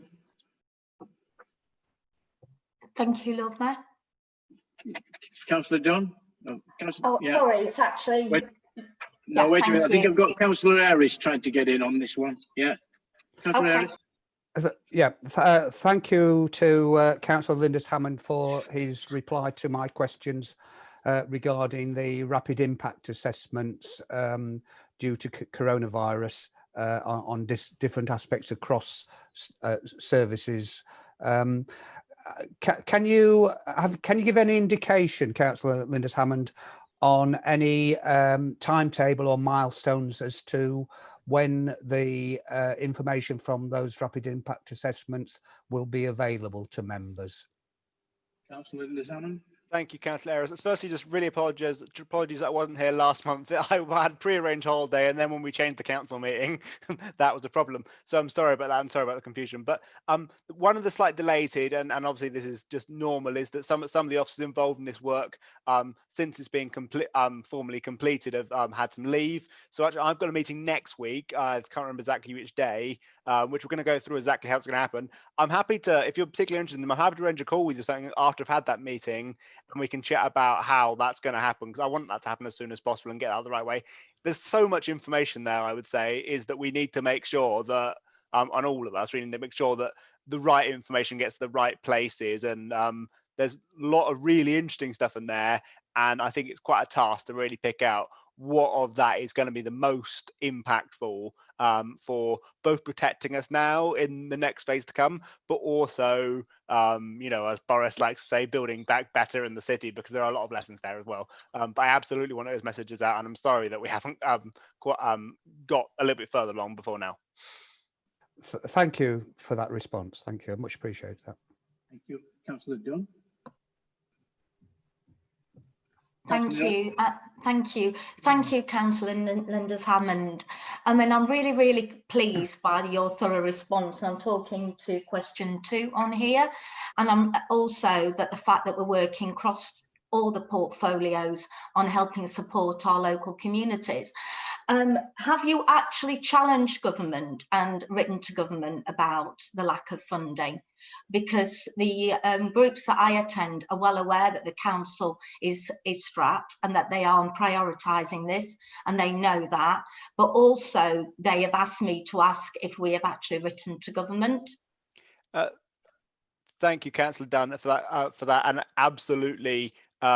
We have made several approaches to government, and we continue to do so, because I think what the thing is about you know, there's specific things we could do here that we've outlined, some of the things we are doing, but overall this is completely linked to the lack of money, not for both formal social care responses, but also I think a lot of the stuff here is talking about the fantastic voluntary sector work and the sort of work we do with our providers that actually makes life more livable and connects with communities. But actually that work doesn't happen for free, and we have fantastic organisations out there. And actually, when we ask for more money that we desperately need for social care, we are not just asking for more money for council and our direct providers. We're asking for more money to go in, into those things that make communities and the voluntary sector enrich our communities.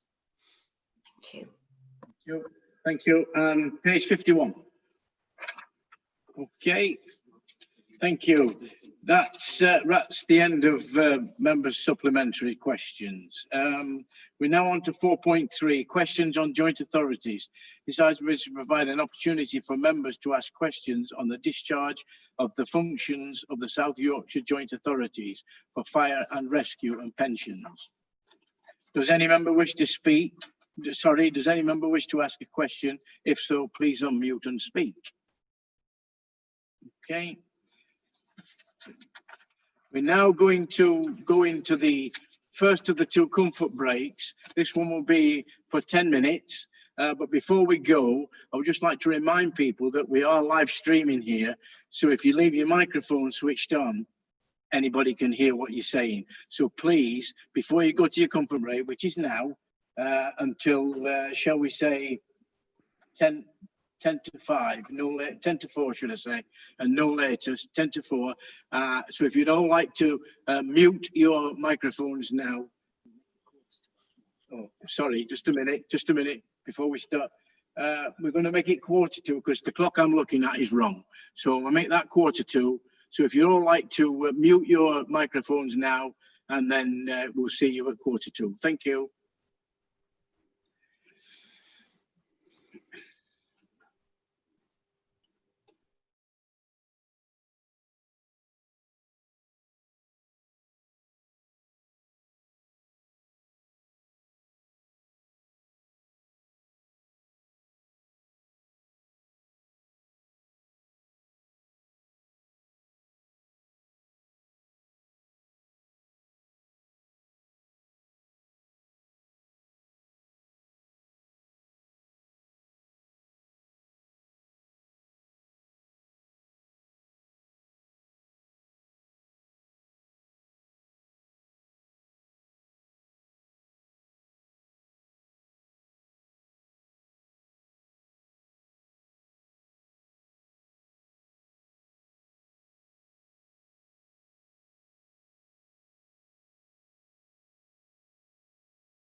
My video's gone back up.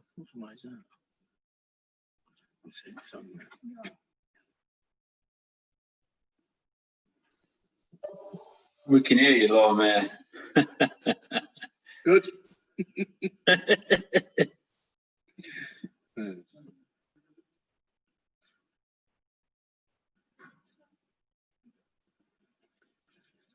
Okay. Okay, we're back now to reconvene for a bit longer. We're now on to item 5, minutes of the previous council meeting. It is proposed that the minutes of the meeting of the council held on the 9th September 2020 be approved as a true and accurate record. Is that motion formally moved? Formally moved, Lord Mayor.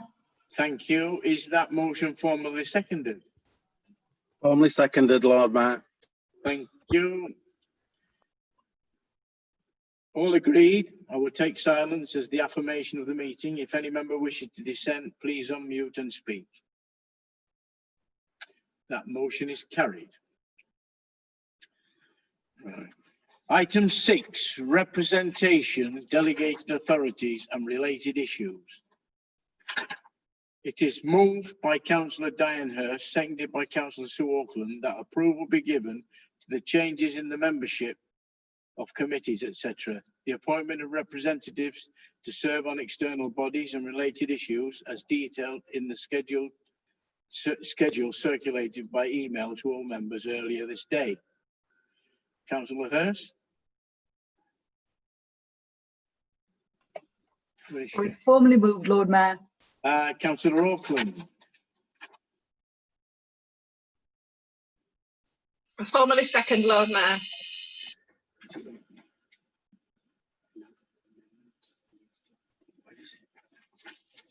Oh, right.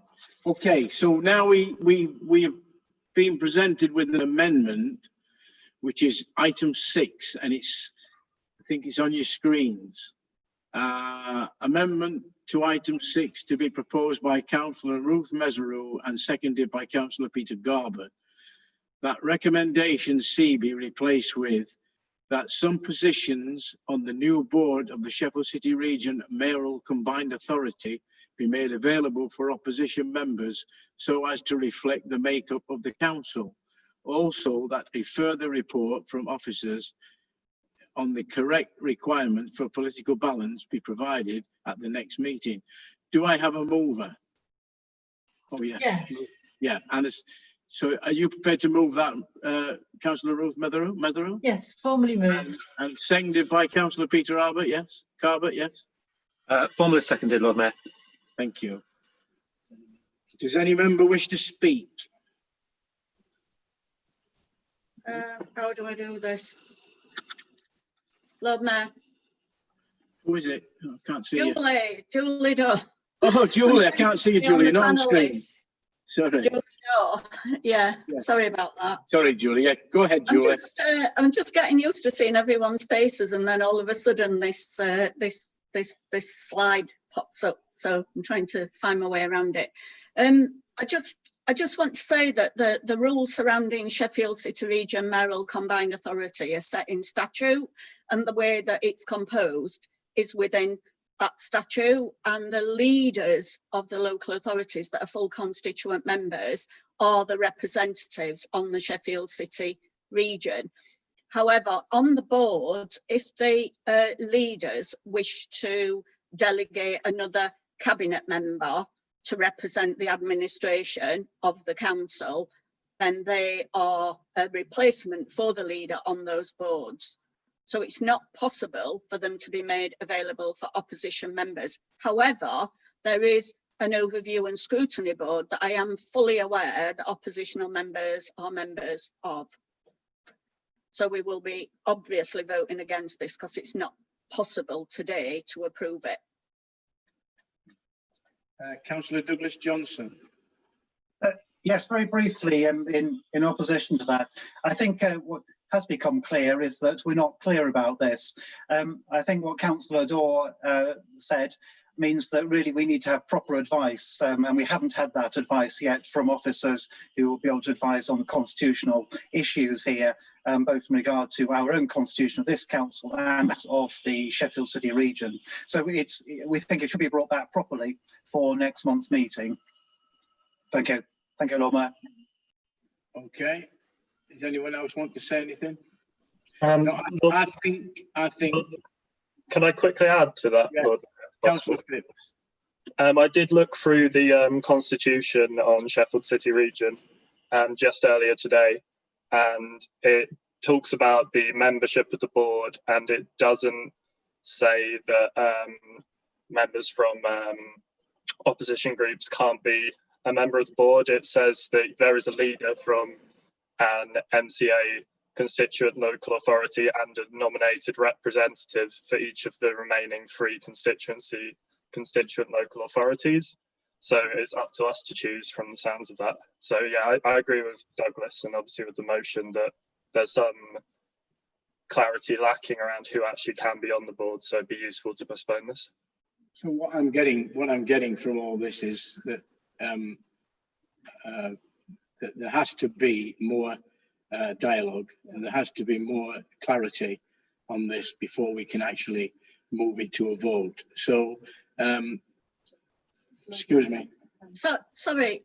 Just a moment. I've got Gillian Duckworth here, who would like to try and clear things up a little bit. Thank you. Go on, Gillian. Thank you, Lord Mayor.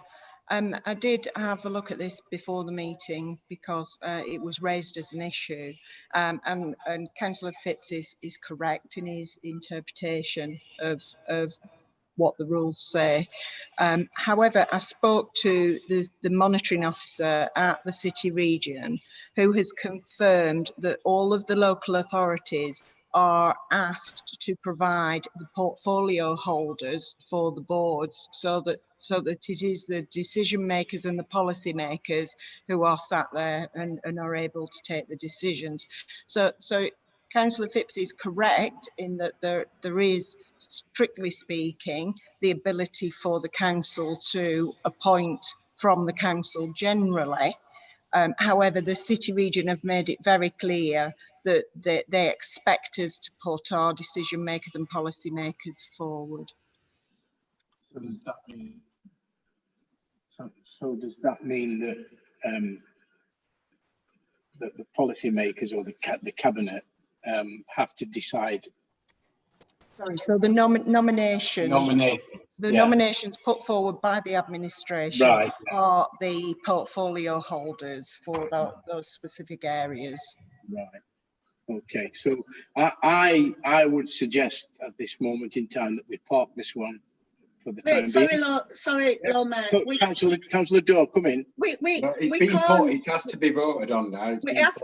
The council has to make the nominations to the appointments to the Sheffield City region. If the opposition, as they have done, and rightly so, they have the right to do that, put an amendment forward in opposition to the recommendations that's coming through from the administration, then they've every right to do that. So basically, we take a vote on it. The administration's put forward the recommendations for the nominations for those boards, and the opposition are saying that they don't support that and they want to amend it in order to appoint opposition members to Sheffield City region. So we just take a vote on it, Lord Mayor. That's okay. Yeah, we'll do that. We'll move to the vote on that then. So, Lord Mayor, could we have a recorded vote? Yeah. Yeah. Okay. So that's is that a roll call? It isn't it? Yeah. Okay, we're going to a recorded vote. So can we be clear what the vote is? It's on the amendment, isn't it, Lord Mayor? It's the vote where you're voting on what was on the amendment. Okay. Just pay attention. We're voting on the amendment. Yes, that's it there. It's on your screen now. Thank you, Lord Mayor. Okay. You're confused by council. I don't get it. So if you just all on mute, if you're all just on mute, but please do not start talking amongst yourselves because we won't hear your answers. Please all unmute, and I'm going to invite. Lord Mayor. Hello. Lord Mayor, I'm genuinely puzzled as to why we're actually having a vote on item 6. Because if I've understood correctly, that is the situation as it is. It's just up to the opposition parties to put forward a series of different names to these committees and then have a vote. So why are we voting on something that already exists? Because they put an amendment in. Just a moment. Yeah. Go on, Julie. Can everybody hear Gillian? No. No. Okay. So this is nominations to the boards of the city region, and the council has the right to make those nominations. So that on the nominations, the council has put forward 4 names that are all cabinet members, portfolio holders. The opposition are saying they would prefer them to be people chosen from across the council and not cabinet members. So I think it's a legitimate amendment. Right, Lord Mayor, then if they'd read the rules and understood the rules, why haven't they put forward some names today that we can vote on? Oh, anyway, doesn't matter, does it? Well, it's just about doing your homework, isn't it? Properly. Yeah. But the Lord Mayor has asked us to vote, so I think that's what we should do, is to vote and do what the Lord Mayor says. Yeah. I've got a request to speak in, Lord Mayor. No, we're on a vote. No, we're going to I've got vote a on brief the request. Given that the debate continues, can I just add something very brief? No, I mean, I think we're largely in because the agreement. Lord Mayor. Just, we're going to vote. We're going to take a vote on this, Very well. right? Okay. We're going to take a vote, and I'm going to move to the vote. And it's going to be a roll call because that's the only way we can do a recorded vote. So over to you, Jim. Lord Mayor, can I just confirm this is on the amendment? Yes. Yes, this is on the amendment. Yes. The Lord Mayor, Councillor Tony Downing. Against. Deputy Lord Mayor, Councillor Gail Smith.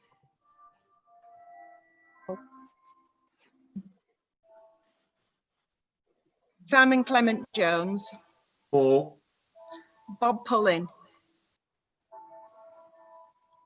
Richard Shaw. For. Bob McCann. For. Chris Roslin Joseph. Against. Sophie Wilson. Against. Denise Fox. Against. Brian Lodge. Karen McGowan. Against. Angela Argenzio. For. Carlton Rivers. For. Jackie Drayton. Against.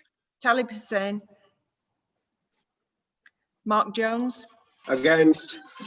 Chris Johnson. For. Ruth Mercereau. No. For. Martin Fitz. And me, sorry. For. Tim Huggan. For.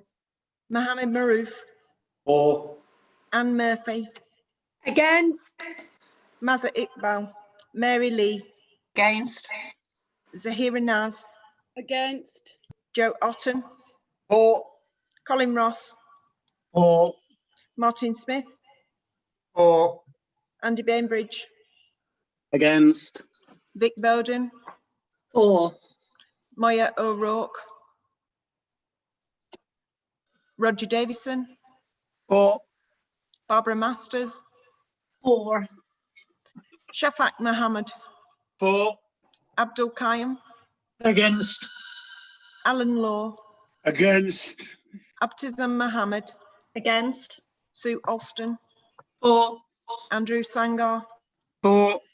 Cliff Woodcraft. For. Lewis Dagnall. Against. Kate MacDonald. Against.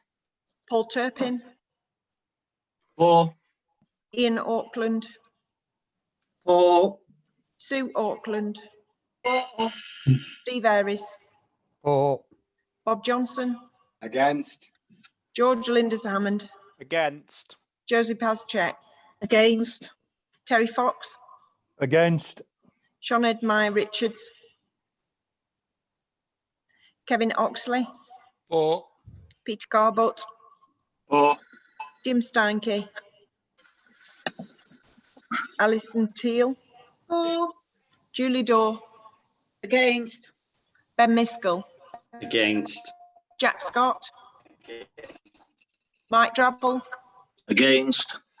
Diane Hurst, Against. Against. Peter Rippon, Dawn Dale, Against. Peter Price, Against. Gary Weatherall, Against. Mike Chaplin, Against. Tony Dams, Against. Jane Dunn, Against. David Baker, Penny Baker, Vicky Priestley, Jack Clarkson, For. Julie Grocott, Against. Francine Johnson, Ben Curran, Against. Neil Gibson, Against. Alan Hooper, For. Adam Hurst, Against. Mike Levery, Mick Rooney, Against. Jackie Satur, Against.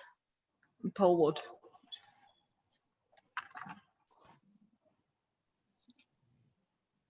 Sorry, Lord Mayor, I would like my vote recorded as for. Yeah, oh, yeah, yes. Councillor Smith. Councillor Smith. Okay.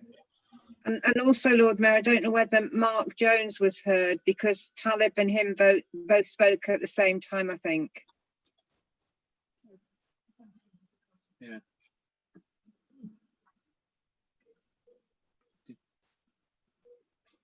Just counting up.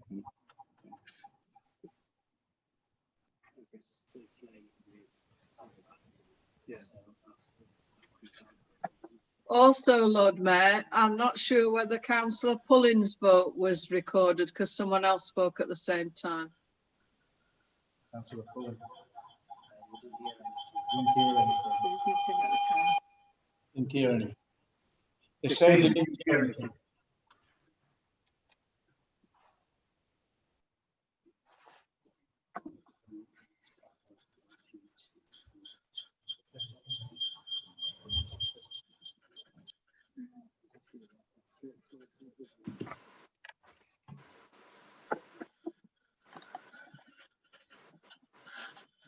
All right, the result is 34 for, 38 against, no abstention.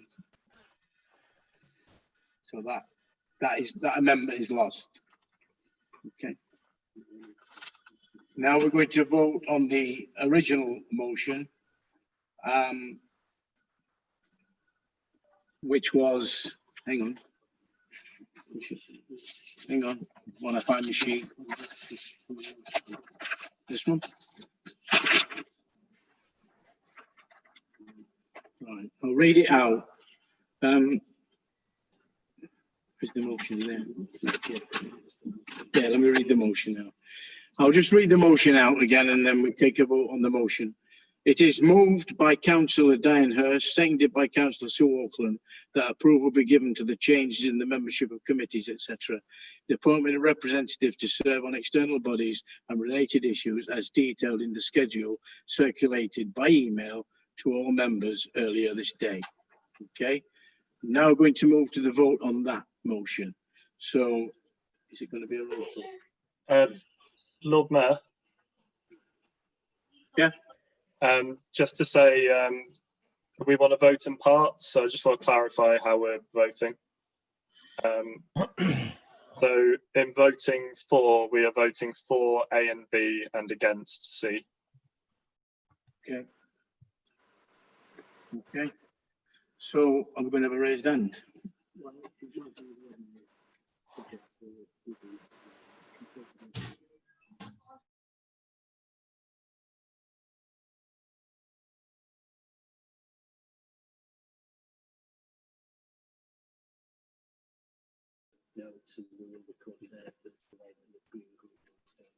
Right, we're going to vote by consensus and we will take cognizance of the what the Green Group have just passed to us. Yeah, passed to me. Okay.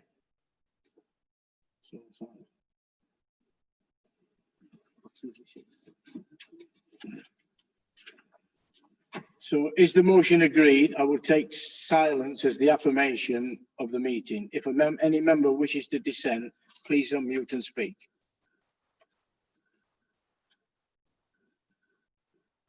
Right, okay. Okay. Where are we now? Where are we now? We're now on to item 7. Interim arrangements for undertaking the responsibilities of the Chief Executive. There is a maximum time limit of 25 minutes for this item. This item of business is to approve the recommendations relating to interim arrangements for undertaking the responsibilities of the Chief Executive, which are set out on page 3 of the report of the Director of Human Resources and Customer Services, which was published with the agenda for this meeting. The motion to approve the recommendation in the report is to be moved by Councillor Julie Dorr and seconded by Councillor Penny Baker. If any other member wishes to speak, may I remind them that they need to request to do so via the Zoom chat facility, sending their message to all panellists. Councillor Dorr.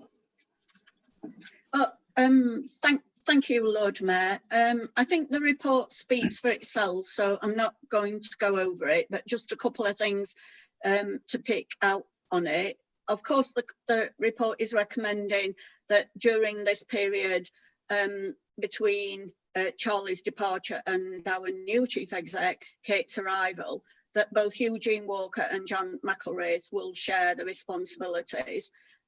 Both John and Eugene have the knowledge, experience and expertise to guide the authority during this interim period, certainly building on the plans that Charlie has developed during her time. They have both gone well beyond their substantive roles during this particular difficult period of responding to COVID and the ongoing development of the organisation and preparedness in order for us to continue to do that, but also not just because of COVID, but some of the other future challenges that we face as a council, not especially, but because we still have a Tory government that is light austerity at the moment, but as we've suffered for 10 years under a coalition government, and the damage that that's caused to this city. So we have major future challenges, as I say, not just withstanding COVID-19, but because of the disinvestment in our northern cities in particular, and Sheffield's had an impact of that. So that's that. However, I do want at this point to place on record my thank you to Charlie Adden. When we recruited Charlie, and within a couple of minutes of the interview, it was just quite clear that, immediately that Charlie was the right person for this job. Of course, she has clearly demonstrated a competence. She's clearly demonstrated vast experience and knowledge, not just in local government, but far beyond that in many different areas of public service. But also mainly a strength of character, because who would have known at that time when Charlie first came to the organisation, we were going to face the most difficult time as a council and as a city than we are right now. And that strength of character has shone through. She has supported and guided our officers. She's certainly supported and guided Cabinet, and she's especially provided the support and guidance to me as the leader, who knows under the COVID legislation has had to take quite a different role, but constantly on a daily basis, if not hourly basis, that we have constantly been in touch with all our senior officers and our Cabinet to guide Sheffield through this and keep us safe. I want to thank her on behalf of Cabinet, but on behalf of our group, and certainly on behalf of the council and the city of Sheffield, and wish her all the very, very best for her future. And I'm sure this won't be the end of the relationship, and we'll see Charlie again in the future, because as I say, experience and knowledge is so vast and worthwhile to this council that I'm sure in the future we'll be continuing with some relationship. So I move the motion, Lord Mayor. Thank you. Thank you. Councillor Penny Baker, you can second the motion, please. Thank you, Lord Mayor. Well, as Julie said, when we first met Charlie all those months ago, we were impressed straight away about her strength of character and her knowledge. But going forward, nobody, absolutely nobody, could envision what she was going to have to do in that 6-month temporary role. 6 months that stretched to 7 and 8 and 9. And she's still hung in there with us. She's had disappointments herself because she had some really good plans for this time of the year that have been cancelled, but she's still stuck with us and carried on the role that she agreed to do in the first place. It's really hard when you move to another city to take on a job, which she did because she physically moved here, and then to find COVID and your family are not here and you have to carry on with the role, supporting the city and helping people make decisions that are going to make a big difference to people's everyday lives. She did that. She did it with a smile. She did it with a cheeky smile at times. She talked to us as opposition and she put up with us on regular Zoom meetings. And I thank her very much for that. And I really do wish her all the best and hope now she'll get a little bit of time with her family before she goes on her next adventure. Thank you, Lord Mayor. Thank you. Before I open it up for anyone else that wants to speak, I'd just like to add my thoughts, and I'd like to thank, first of all, Charlie for all the help and support she's given me over the period of time that she's been here as our interim chief exec. Charlie has guided our organisation through these exceptionally challenging times, providing professional leadership and support at a time when very little could be described as business as usual, as we all know. I personally would like to thank Charlie, and on behalf of the council, I thank Charlie for the fantastic job she's done and wish her well in the future. Thank you. Does any member wish to speak?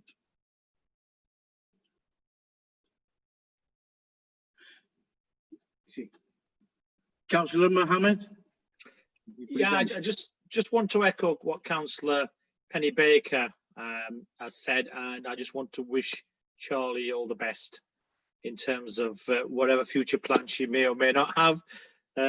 Clearly COVID will affect that, but just for the record, thank you, Charlie, for the help and support that you provided me and Penny Baker at the briefings that we've had. I know a very difficult time you've had. Clearly not planned, but wish you luck and thank you. Thank you. Councillor Jackie Drayton. Thank you, Lord Mayor. Yeah, I just want to say a great thank, many thanks to Charlie, and also to welcome the fact that and echo everything that the leader has said and Councillor Baker has said and you've said, Lord Mayor, about Charlie, but also to recognise and welcome Eugene and John McElwraith coming in to take on the interim role until Kate Josephs comes, because I think they'll do a brilliant job. As the leader said, they've worked over and above, and I'm sure they'll lead us through. Charlie's a hard act to follow, but I'm sure they will lead us through the next few months that are going to be quite tough. We all understand that, but we've had a wonderful interim chief exec in Charlie, and I'm sure we will have in John and Eugene until we get our new chief exec. Thank you, Lord Mayor. Thank you. Anyone else? No. Okay. I would just like to invite Charlie, if she would like to say a few words. Charlie, please. Thank you, Lord Mayor. Thank you for your kind words, and thank you for allowing me to speak. I appreciate the opportunity, and thank you, councillors, for your kind words and good wishes.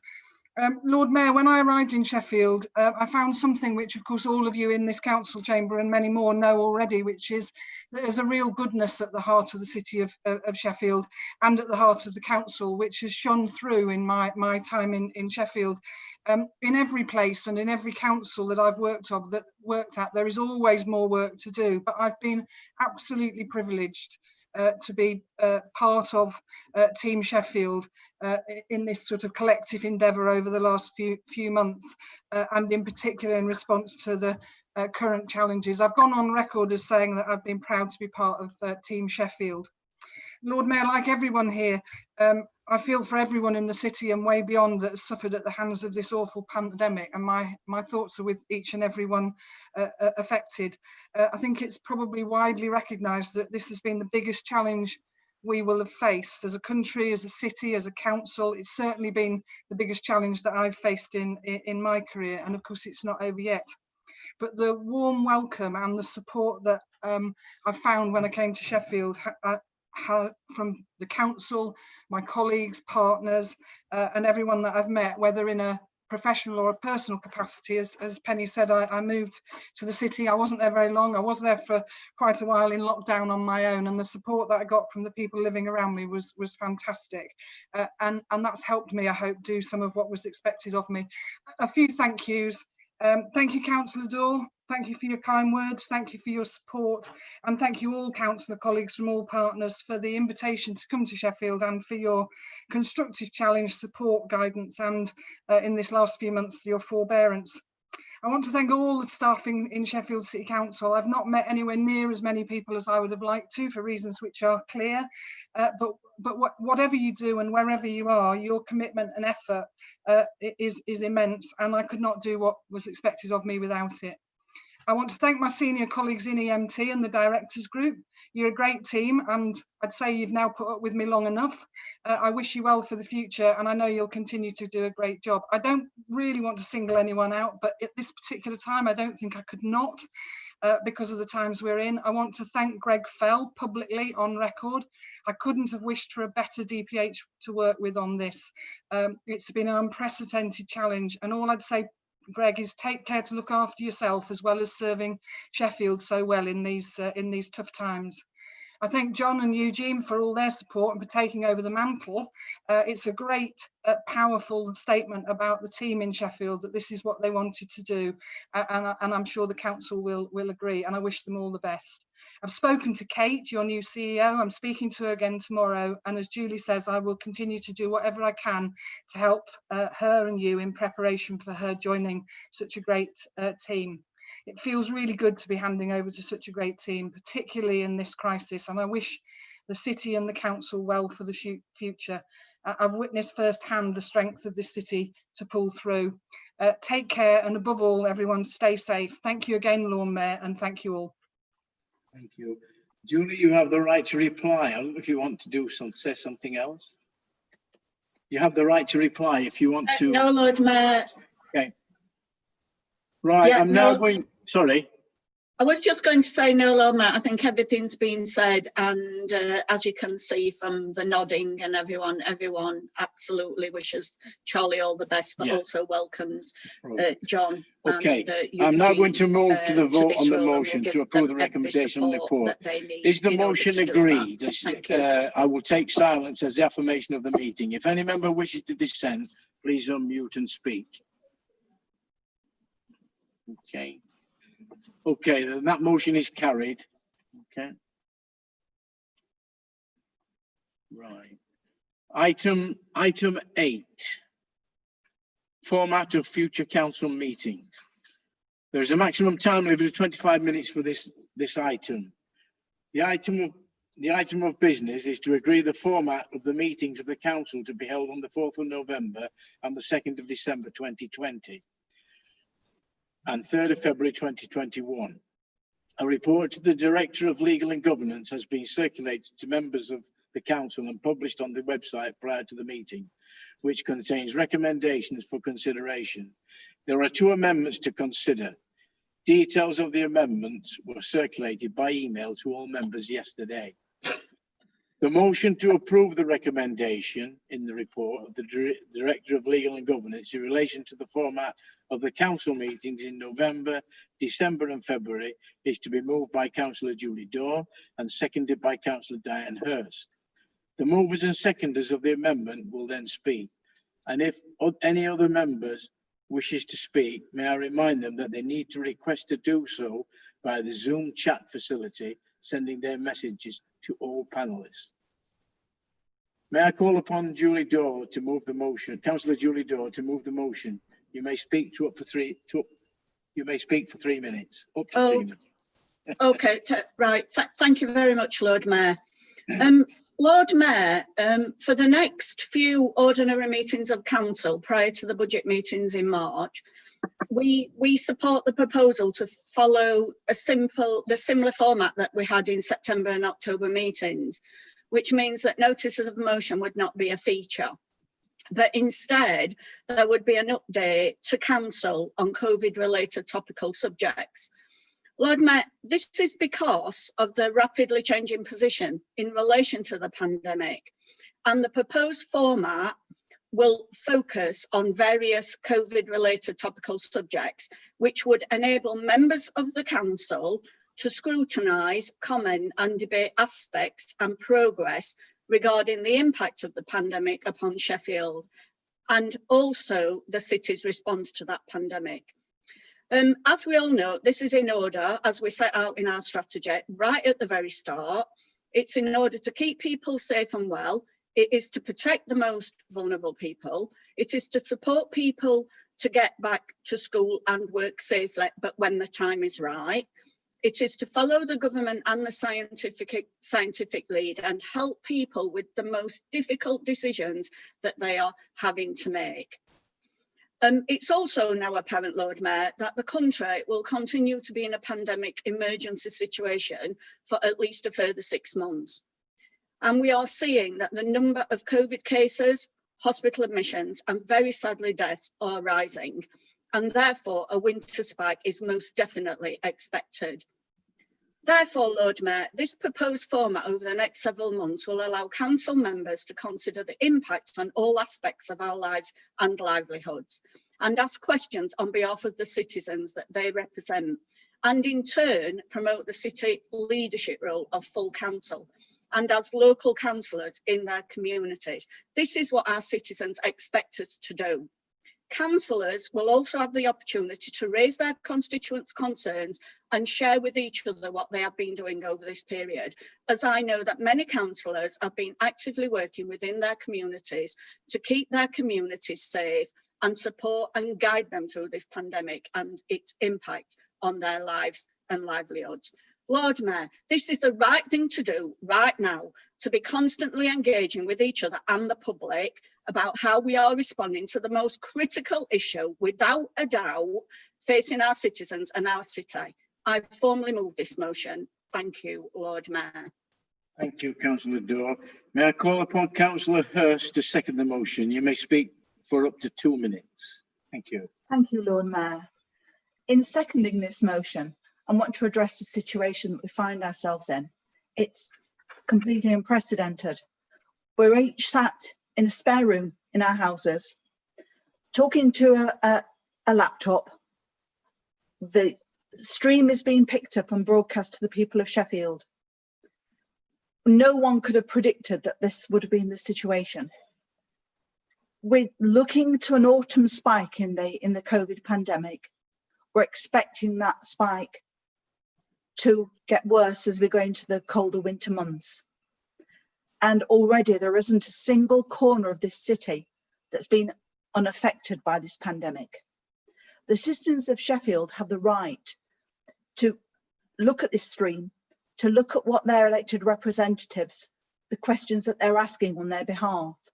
They have a right to look at the response that the city of Sheffield is putting together to give them a route map, to inform their decisions so that they can keep themselves and their families and their loved ones safe and well. Lord Mayor, I support this recommendation and ask for your support. Thank you. Thank you. May I call upon Councillor Shafat Mohammed, please, to move the amendment number 1. You may speak for up to 2 minutes. Thank you. Thank you, Lord Mayor. Lord Mayor, I'm speaking against what's been proposed. And the reason I'm speaking against is that if the only opportunity we had as members to be briefed was at our monthly council meeting, then I would be all for what Councillor Dawn and Councillor Hurst has said. But Lord Mayor, we get a weekly briefing from officers. Lord Mayor, at a local level, I know in the southwest of Sheffield, the local lab meeting that Andrew Sanger chairs has a fortnightly meeting where we're able to discuss and quiz officers.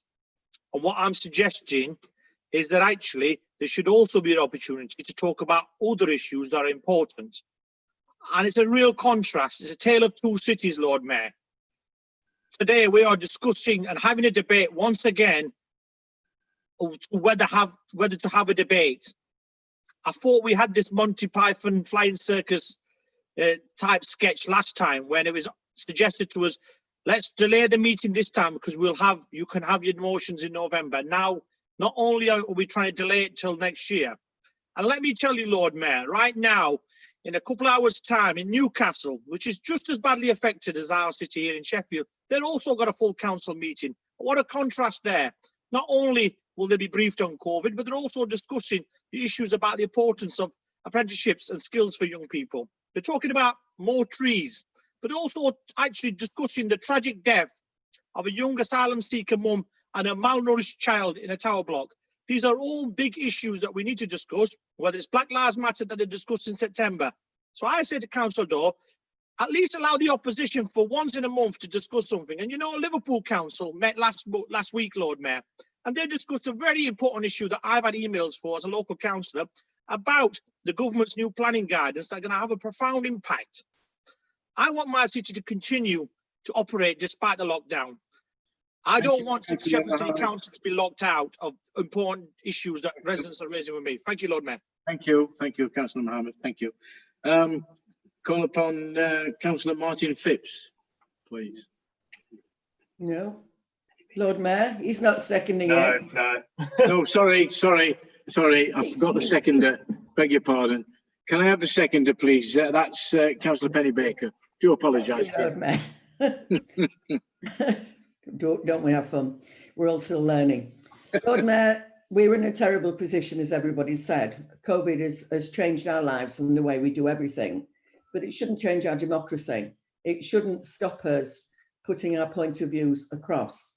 We're here representing the people of the city, not ourselves. They are pressing us on various issues. I pick up the one on planning straight away. People wanting more active travel, some great concerns of going forward with COVID and the problems people are having financially, of children especially coming up at Christmas. Without the opportunity to bring this debate to this council, these issues will be just collected together as part of COVID.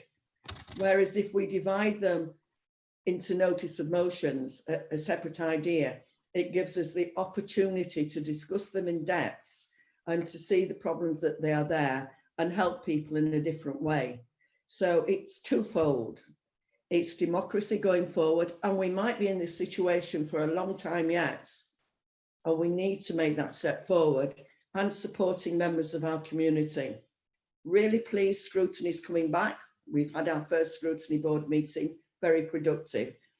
We need to go along together. We need to get procedures in place, and we really support the opportunity of not going back to 5 notice of motions, leaving time to discuss COVID, but go forward to bring democracy back to our council meetings. Thank you, Lord Mayor. Thank you, Councillor Baker. Can I call upon Councillor Paul Turpin, please, to move amendment number 2? You may speak for up to 2 minutes. Thank you. Lord Mayor. It's right and proper that the people elected to represent Sheffield should be able to do so to their maximum ability, without obstacles set up by a ruling elite desperate to cling on to power. Opposition councillors are obliged, duty-bound, to offer an alternate view from the ruling group, to scrutinise and criticise what they are doing. However, the first thing the Labour leadership did at the advent of lockdown was to stop all meetings and take decision-making behind closed doors. It was not essential, and many councils continued to meet. The New Zealand government set up a committee led by the opposition to monitor and scrutinise their actions. But that level of democratic accountability is not for Sheffielders. The UK Labour Party is and always has been authoritarian and top-down, looking at the red flags of China with greedy eyes at the power and lack of accountability.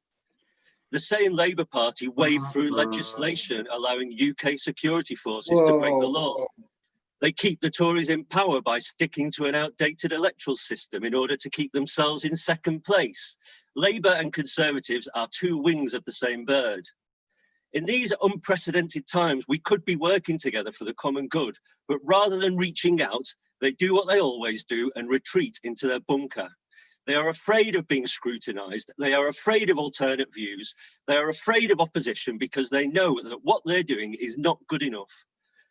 I move this amendment with hope that it will not be the last this year, with hope that the councillors here today also believe in a strong and active democracy, with debate and discussion an integral part of this council, with a credible democracy, with integrity.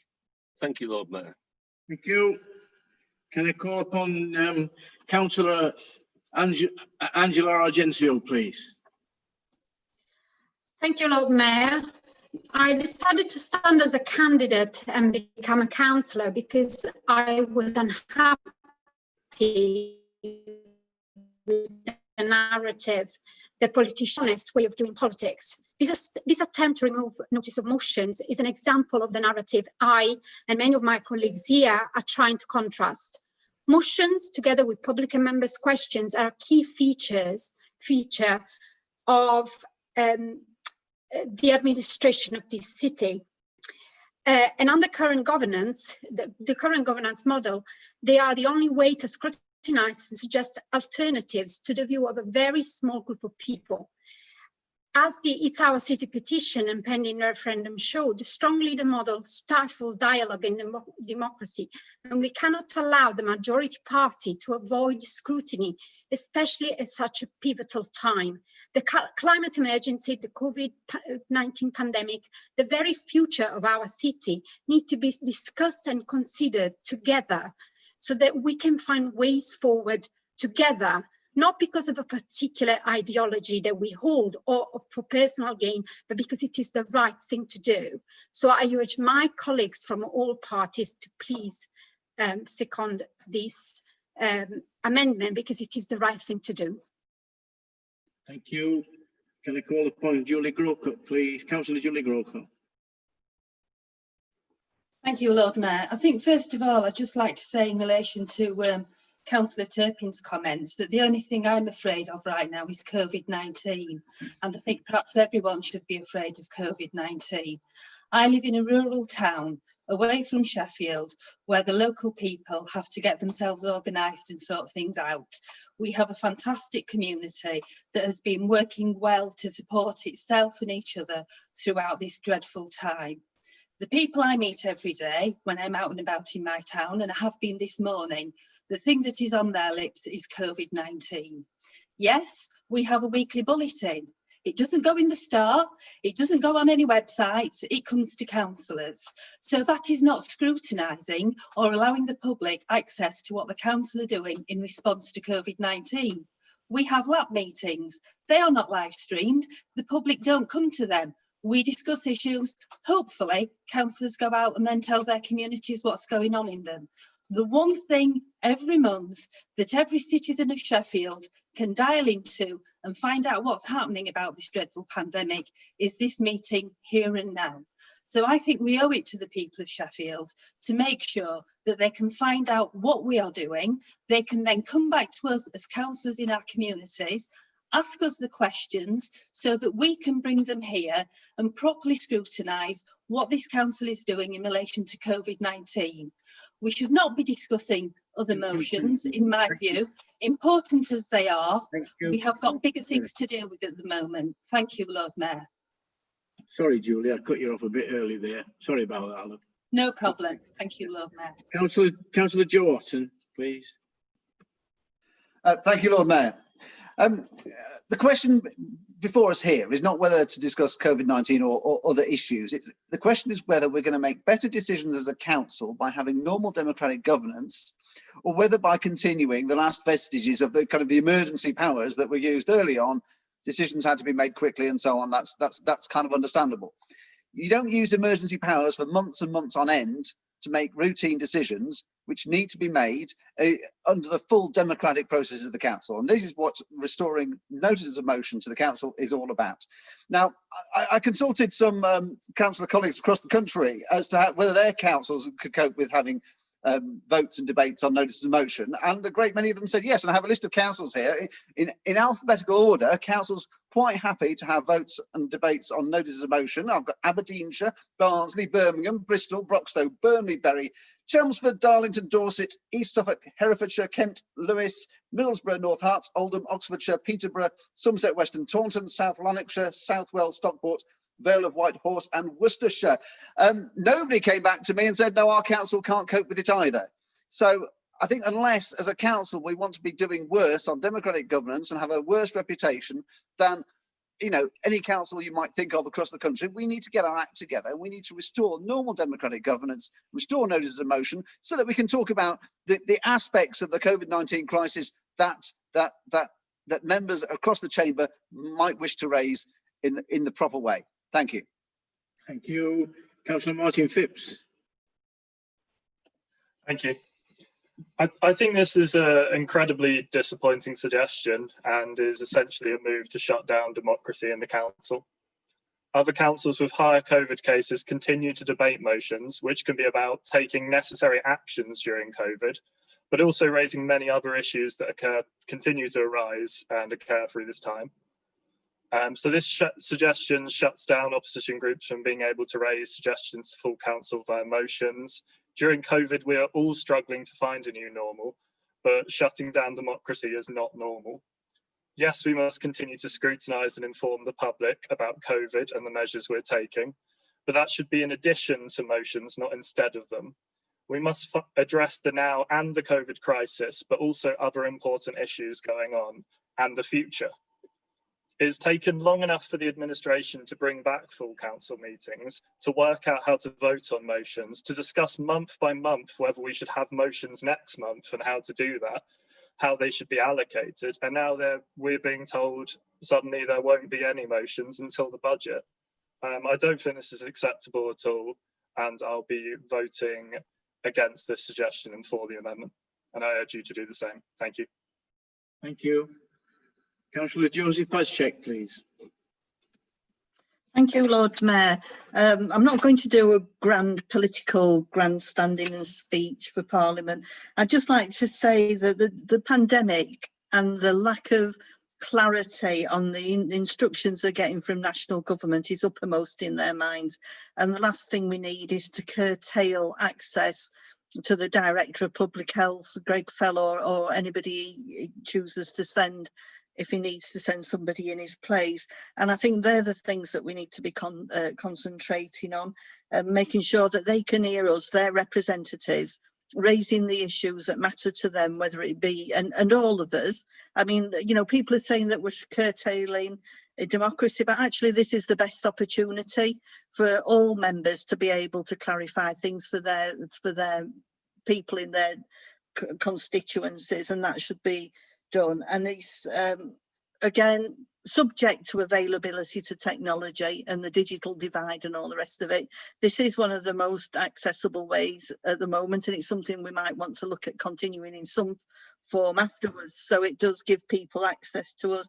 And also, this is not the only place where other councillors can ask questions. They can go to Cabinet and ask questions, they can go to scrutiny and ask questions, and there's nothing to stop people asking questions. You don't need a Zoom recorded meeting to ask questions of the leadership or any cabinet member. That can be done via email at any time, and you can go back to your constituents at any time and do that. And I just think we need to get on and get the important things done and give as much access to Greg Fell and to questions, because again, we've extended the amount of time for councillor questions this meeting, and I think that's the thing, because you're directly raising things, and again, that's another way that people can raise things and get answers. So, thank you for allowing me to speak, Lord Mayor. Thank you. Councillor Tim Huggan, please. Thank you, Lord Mayor. Thanks. I'm supporting Councillor Mohammed's motion. We've had 6 months to practice through Zoom. We've all, most of us got quite good at it. This is the new normal for the foreseeable future. We now need to step up. We've got the technology. Let's make sure that we raise those issues to debate that the citizens of Sheffield expect us to do. And we need to be able to put place motions, COVID or non-COVID related. And I hope that even though we're likely to lose this motion this month, that when it comes back next month, there has been a reconsideration of this. Thank you.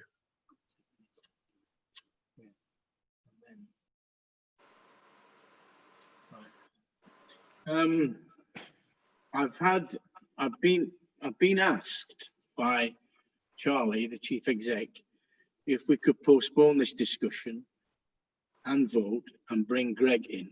Now, I want to ask the meeting what they think of that. Lord Mayor? Yes, come in. How many speakers have we had? Have we had 5 speakers? We've had 1, 2, 3, 4, 5 speakers up to now, yeah. Okay, so I get a right to reply and then we can move to the vote. The parties. I've tried to split them across the parties, so every party has had an opportunity to say something. So I can have a right to reply and then we can move to a vote. Yeah. Okay, I'll support that, Lord Mayor. Okay, we'll do that then. You're right to reply then, Councillor Joe. Well, thank you, Lord Mayor. Simply, it appears that the opposition just want to talk about party political matters, and they clearly don't want to talk about the pandemic and the impact it's having on this city, individuals and households. They want to talk about them as politicians and what they want to talk about, not what the public want to talk about. And it's quite clear. And as I've said, beyond a doubt, and look at your inbox and look at what everybody's talking about every minute of every day. It's about COVID related issues and the impact it's having on their lives and livelihoods. And as councillors, we have a duty to respond to what the public want. So, Lord Mayor, for once a month at full council, the Labour administration proposes that we should be talking about the most serious issue of our time, because we believe that this is what the people of Sheffield want, and we believe that this is what the people need us to do.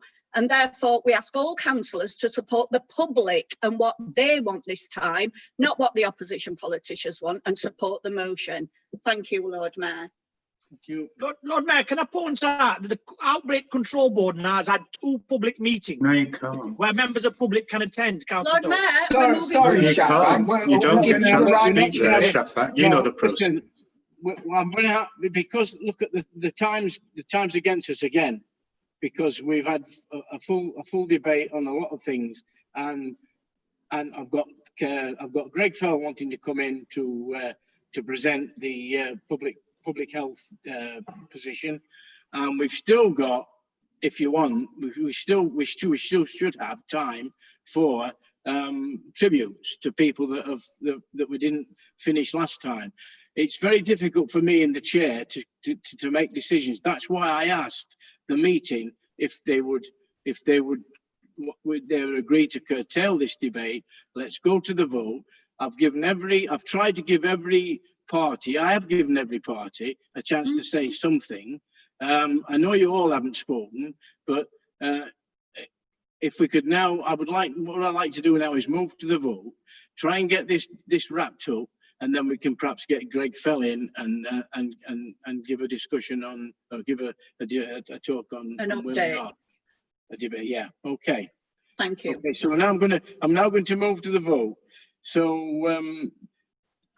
the vote will be conducted using the Zoom raise hand function. unless a recorded vote is requested. Yeah.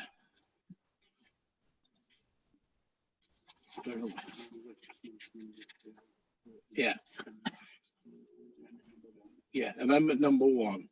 Wait a minute, I've lost my place. No, lower. Just bear with me a second. Lost my place. Yeah, right, yeah, sorry. Right. So now I'm going to move to the vote on amendment number 1. As I say, this vote will be conducted using Zoom raise hand function, unless a recorded vote is requested. May I remind members of the guidance provided to them yesterday on using the Zoom raise hand function, depending on the type of device you are using.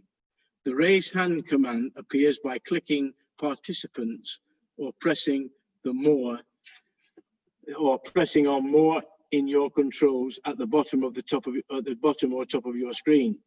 I shall conduct 3 separate votes. Firstly, seeking raised hands for then seeking wishing to. Firstly, seeking raised hands for, then seeking raised hands against, then seeking raised hands for those wishing to abstain. Between each vote, I shall ask the host of the meeting to lower the raised hands. Before I start the vote, please can the host of the meeting ensure that there are no raised hands.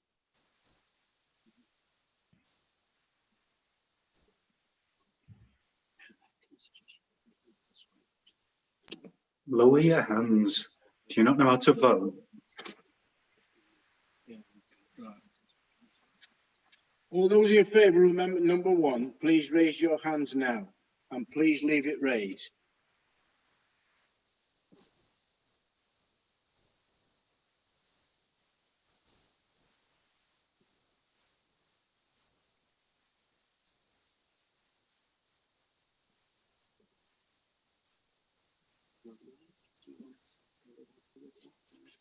Yeah, okay.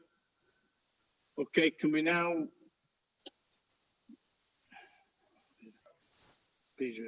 please can the host now lower the hands? Thank you. Sorry, I'm struggling a bit here. Right. All those against the amendment number 1, please raise your hands now and please leave it raised.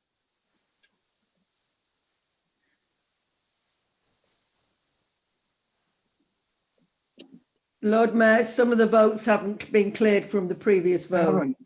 And I thought they knew how to vote. Apparently not. Come on, lads. Lord Mayor, I Could you can't. imagine having more of this voting, Penny? It's absolutely ridiculous.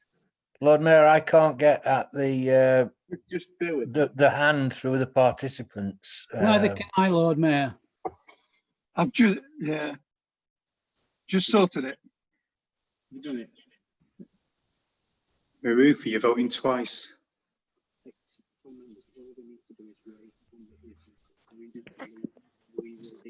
Yeah, just if you just raise your hand at the appropriate point and leave it, the host will then take the hands down after the vote's been counted. Lord Mary, I know it's me, but I can't get my hand to raise. Neither can I. Put something in the chat. In front of the screen, Lord Mayor. Oh. Can you put something in the chat and we'll do it from there? Offer some advice, Mark, to him. I've solved my problem. What did you do, mate? I just pressed the participants again. Yeah. Sheffield, when we go on a bike ride.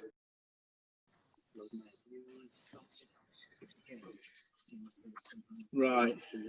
We're going to have to start this vote again because there were some hands that weren't raised. Does everyone know what they're doing now? All those in favour of amendment number 1, please raise your hands now and please leave it raised.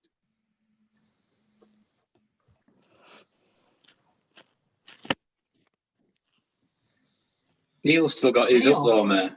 We all voted. No, Neil's still got his up though, Mayor. Neil's not a member of your group, is he? Why do you care? And Jackie's inappropriate, your hand Joe. up. Did you try and take it down? Sorry, can I just say something? we were just doing against, and I thought you were redoing the against because we got the 4, didn't we? And now what are we voting for? I voted yes, meaning I was voting yes against. Might be easier to do a recorded vote, Lord Mayor. I've just said we're going to restart the vote again altogether. The whole vote, Lord Mayor. Some people hadn't got their hands raised and some had. Okay. So The vote might be easier, Lord Mayor. Listen carefully to what I'm saying now is. Yeah, thank you. All those in favour of amendment number 1, please raise your hands now and please leave it raised. Thank you. Okay.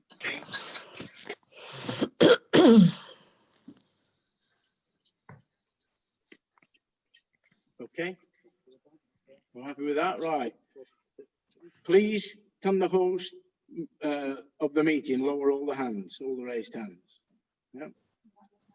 Right, ready? Right. All those against amendment number 1, please raise your hand now.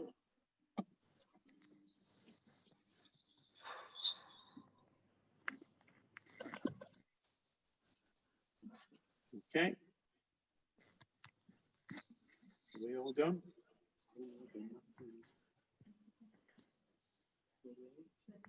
Right. Ready? Please, can the host of the meeting lower all the hands? All those abstaining from voting on amendment number 1, please raise your hand now and please leave it raised.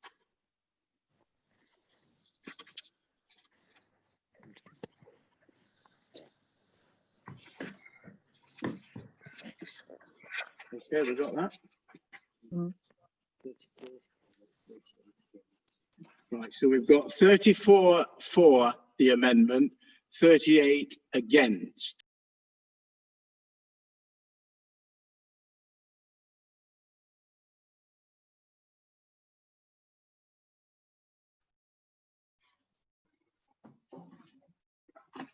Okay, I'm now going to move to the vote on amendment number 2. This vote will be conducted using the Zoom raise hand function unless a record. Lord Mayor, can you tell us what happened with amendment number 1? Did it pass? No, no, I gave it out. It was, what was it? 34. 34 for and 38 against, so that was lost. Sorry. Yeah. Okay, thank you. I didn't realise you were that difficult. I'm now going to move to the vote on amendment number 2 using the same system, okay? Before I start the vote, can the host of the meeting ensure there are no raised hands? Okay. Right, all those in favour of amendment number 2, raise your hand now and please leave it raised.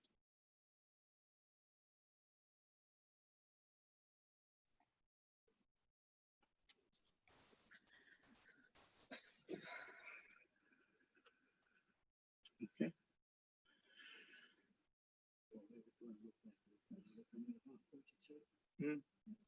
Have we done it? Okay. Please can the host of the meeting lower all the hands? Okay. All those against amendment number 2, please raise your hands now and leave it raised. Your video is off, Lord Mayor.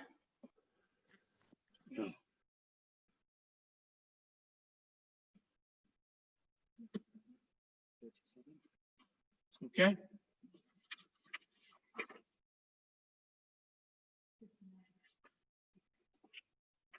Have we done? Please, can the host of the meeting lower all the raised hands?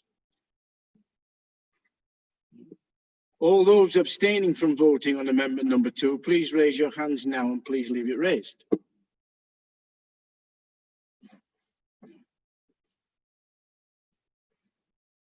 Okay. Yeah, there's no abstentions, right? And the numbers are for 32, against 39. I'm now going to move to the vote on the substantive motion. This vote will be conducted using the same system, raised hands, as we've just been doing. Before I start the vote, can the host of the meeting ensure there are no raised hands, please? All those in favour of the substantive motion, please raise your hands and leave it raised.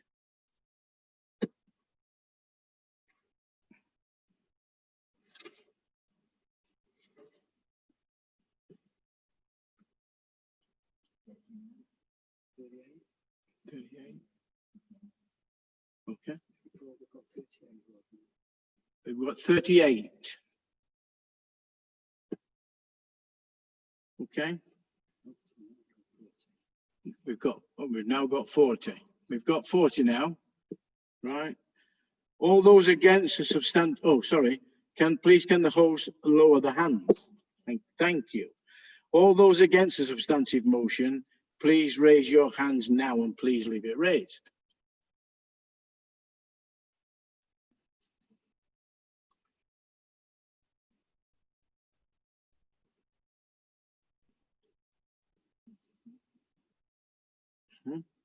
Okay. We've got 32 that's voted against the substantive. Please can the host of the meeting lower all the hands? All those abstaining from voting on the substantive motion, please raise your hands now and please leave it raised. Don't look as though there's any. No abstentions. So I'm going to read you the result of the vote. For is 40, against is 32. So that motion is carried. Thank you. Now I should be adjourning the meeting for a mid-afternoon comfort break. Now we've still got Greg to come on, and we've still got the thanks. Do we want to work through this? You know, just give me if anyone's would rather not, please show. But I would suggest we work through now, being as we're pushed for time. Let's get on with the important stuff. Okay.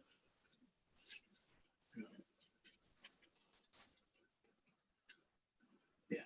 Okay, now I'm going to move to item 9, coronavirus COVID-19 update. I shall now invite Greg Fell, Director of Public Health, to provide an update on the latest position in relation to the coronavirus pandemic. The presentation will be followed by an opportunity for members to the council to ask questions. If any member wishes to ask a question, may I remind them that they need to request to do so via the Zoom chat facility, sending the message to all panelists. I call upon Greg, please. Greg Fell. Thanks, Lord Mayor. I shall talk for about 10 minutes max. There are some slides that Paul Robinson Indem Service has, and I'm sure he'll circulate them around. I've changed them a little bit this afternoon, but the core content is there. So if I just arrange to do the screen share. All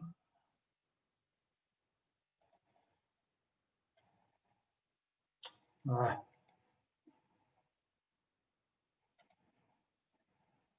Someone nod, tell me you can see the screen. Thank you. Right, so three things. Current epidemiology, up to date as of yesterday. It will be different today. Sorry about that, but this is up to date as of yesterday. Response and core messages. To cut to the chase, the core messages are the same as they were last month, same as they were the month before that, and they'll be the same in 3 months' time. I'll talk about the epidemiology first. In a single slide, if you want to get a sense of what's going on across the whole country, that's it. That's the last five or so weeks, published weekly. The Public Health England weekly surveillance is published Friday lunchtime, sometimes a bit afterwards. Link is at the bottom of the slide. In short, the country is getting hot and hotter, and that will continue. There's no doubt about the fact that will continue.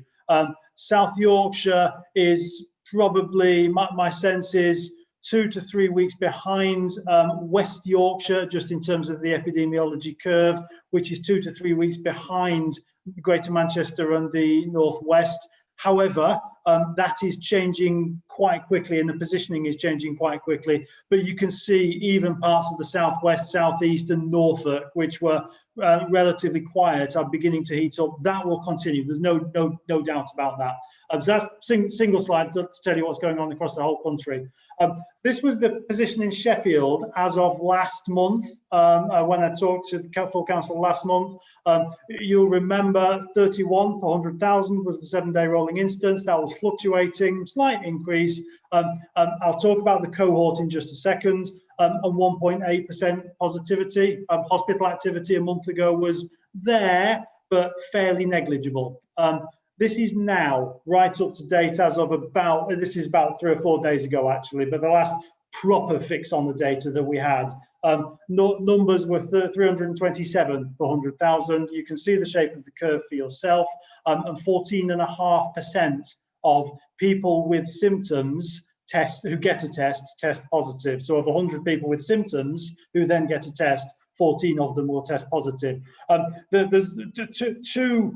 One obviously really significant thing is the look and the shape of the curve. You can see that for yourself. One thing which is worth drawing your attention to, two things worth drawing your attention to. Lockdown was eased in July there, and the numbers were fairly stable for quite some time, as was predicted from about mid-August, so certainly from September onwards. The epidemiologists nationally have been predicting this for quite some time. Numbers have started to go up, and there's no doubt that's to do with restart of school and restart of university, and I shall come back onto both of those later.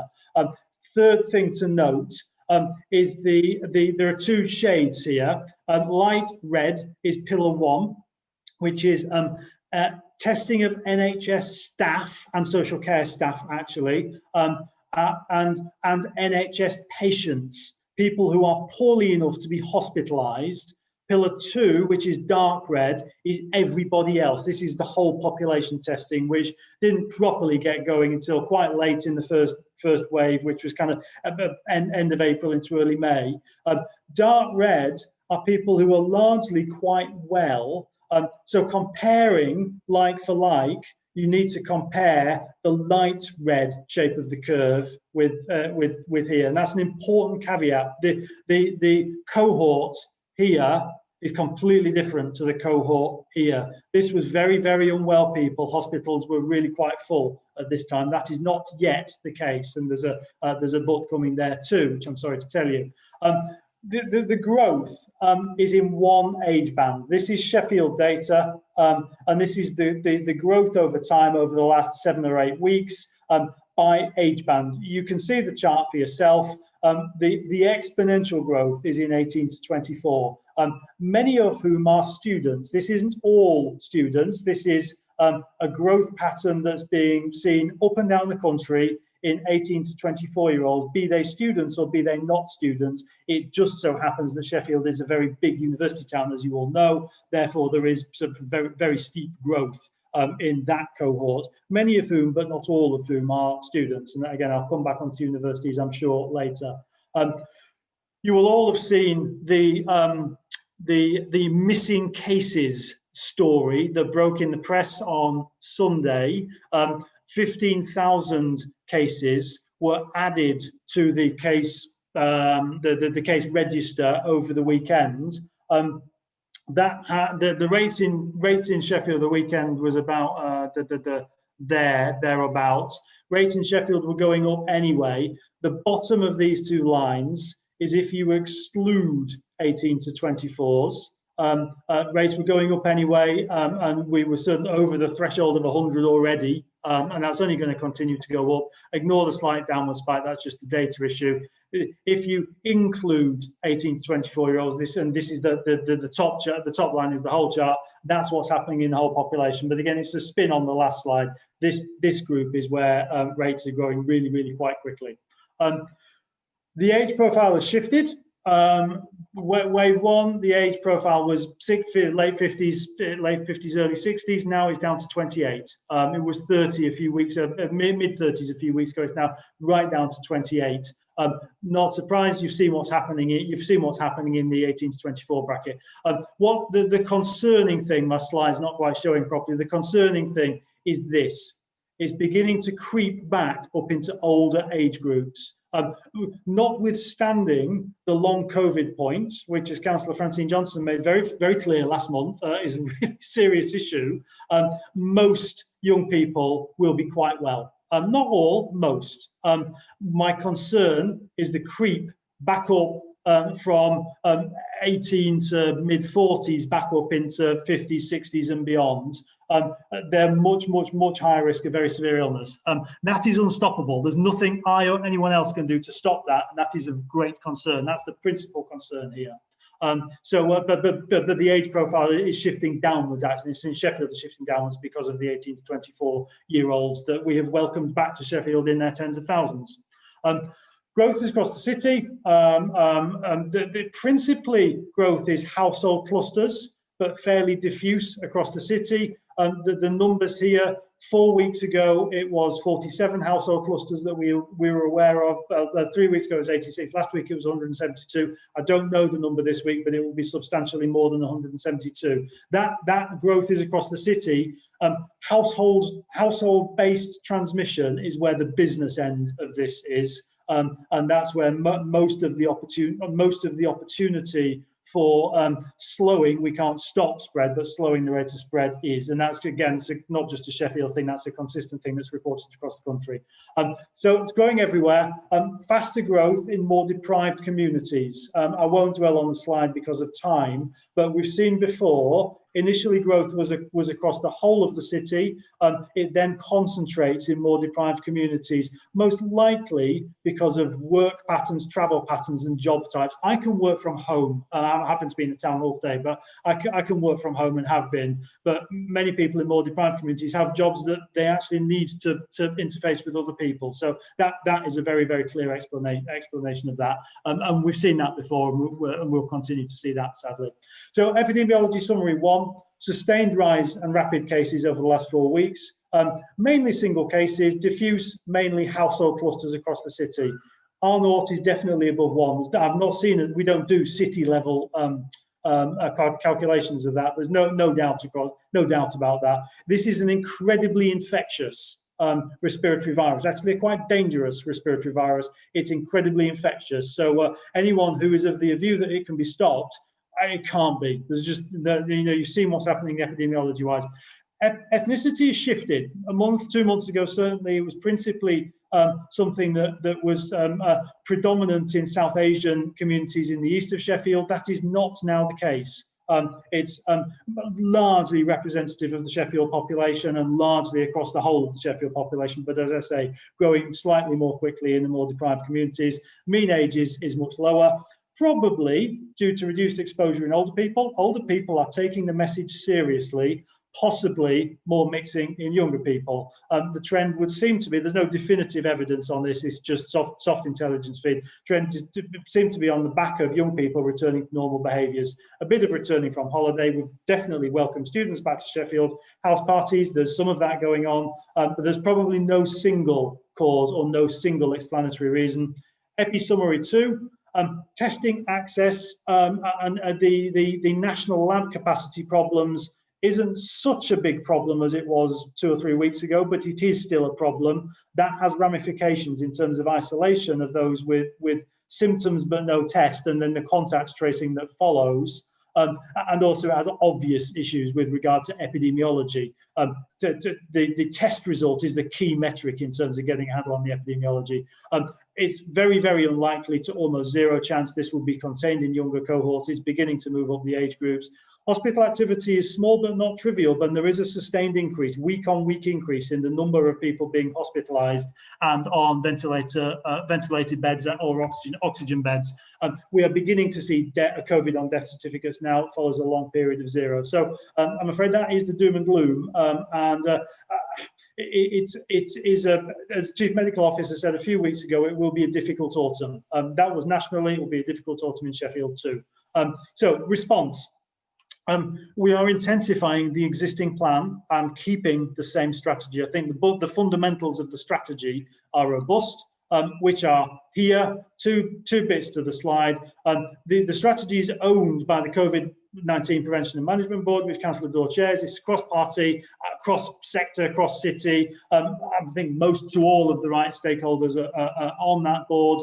Beats Fortnightly has had a number of public meetings. That owns the strategy. And the strategy is really simple: minimise harm, both the direct harm of the virus itself and the indirect social and economic harm of blunt-ish measures to control the virus, aka lockdown, which some people call. So keep four aims: keeping people safe, protecting those who are vulnerable, reopening Sheffield, and following government advice. And we've pretty unerringly followed government advice, with one or two notable exceptions. There's an operational plan. The links are at the bottom of the page, so I won't dwell on those. But the operational plan is implemented by a programme board which Eugene Walker chairs, and between him and I, we're the responsible officers for the operational plan. The chunks of which are there. We are currently in the enhanced support category. And as we've been in the enhanced support category before, and we've been invited to set out what support we would like from the government, which is further down the slide. As I say, I'm not minded to fundamentally shift the strategy. I think the broad strategy remains that it's a very difficult balance to protect particularly the vulnerable from the harm from the virus, and from the social and economic harm that comes from measures to control spread. The best way to protect the vulnerable is to keep spread to a minimum. We're very, very much focused on behaviours, clear messaging and consensus, and a consent-based approach, as opposed to an enforcement, legal and powers-based approach. But we are intensifying our efforts in lots of spaces that are within the original plan: prevention, management of individual outbreaks as and when they occur, comms, contact tracing, which is not good enough. It's a national NHS national test and trace system, not our system. Enforcement, we're beginning to do more enforcement, and then supporting isolation. Many upcoming events, which we'll need to manage as best we can. Lots of talk everywhere about lockdowns. If government changes its view of Sheffield, it will change its view. That will be the government policy. We will, I think we will and should stick with behaviours. We do need more effective contact tracing. It is working, but it's not working well enough. But we'll be applying the basics of behaviour, the basics of behaviour applied consistently. And there's probably something that we need to think through about long-term adaptation. COVID-19 will be with us, my sense is, for at least a year. It will be at least a year before there is a vaccine and sufficient numbers of us are vaccinated. And that actually depends on whether or not the vaccine carries, it gives long-term immunity. We don't know some of that stuff. So I think that there's a piece of work to do for the city and lots of other places around adaptation. So we are in enhanced support. We have made some specific asks of the government, or we're about to, one of which is clarity on what happens after April 2021. We have what's called the Contain grant, which we're using to support our response. It lasts until 31st of March 2021. No one knows what happens after that. We're deploying localized contact tracing now. I think we've all formed the view that we can't wait for NHS test and trace to work out what local contact tracing means. We have to do that. We will support the existing system. We won't develop a parallel. Further work to do on support for isolation. The government's announcements on payments for those expected to self-isolate is very, very welcome. We need to work out how to administer that. And economic support. Measures may have economic damage for the city, and we would hope the government would support the Sheffield and the other northern economies. There'll be unlikely to be any new initiatives that weren't in the original outbreak plan and the September 20 cabinet paper, which was fairly comprehensive. The things that will have most impact, in order, well, probably not in order actually: prevention, consistent push on getting tested even if symptoms are mild, but we are only encouraging people who have symptoms to get tested, and we're doing a lot of work on people need to understand why and really believe it and how to get a test. Minimising testing delay, that's not, some of that's within our gift to encourage people to get tested really, really early. Getting the results back is not within our gift. That's a Deloitte's Department of Health and Social Care issue. Optimising contact tracing coverage and speed to minimise delays. It's not reaching well enough some of our communities, and it's not fast enough. Hence, we are deploying local. One may say we should have done that before, but we were waiting for government to fund that for us. All three of the above three things have significant potential to reduce transmission. And optimising isolation. We know that significant numbers of those that are recommended to isolate, particularly well contacts of a case, don't, for all sorts of reasons. So we need to optimise that. It is all about the messaging. So we talk about 4 C's: cutting the confusion, collective responsibility, changing behaviours, and consistency and stability. And I think we've been reasonably consistent about all of those, actually. New messages are rare. The basics are the basics. We're not going to change those. I'll come on to the basics right at the very end. Finding new ways to connect and influence remains quite tricky. So as always, finding different ways to issue the same memo is always a continual challenge.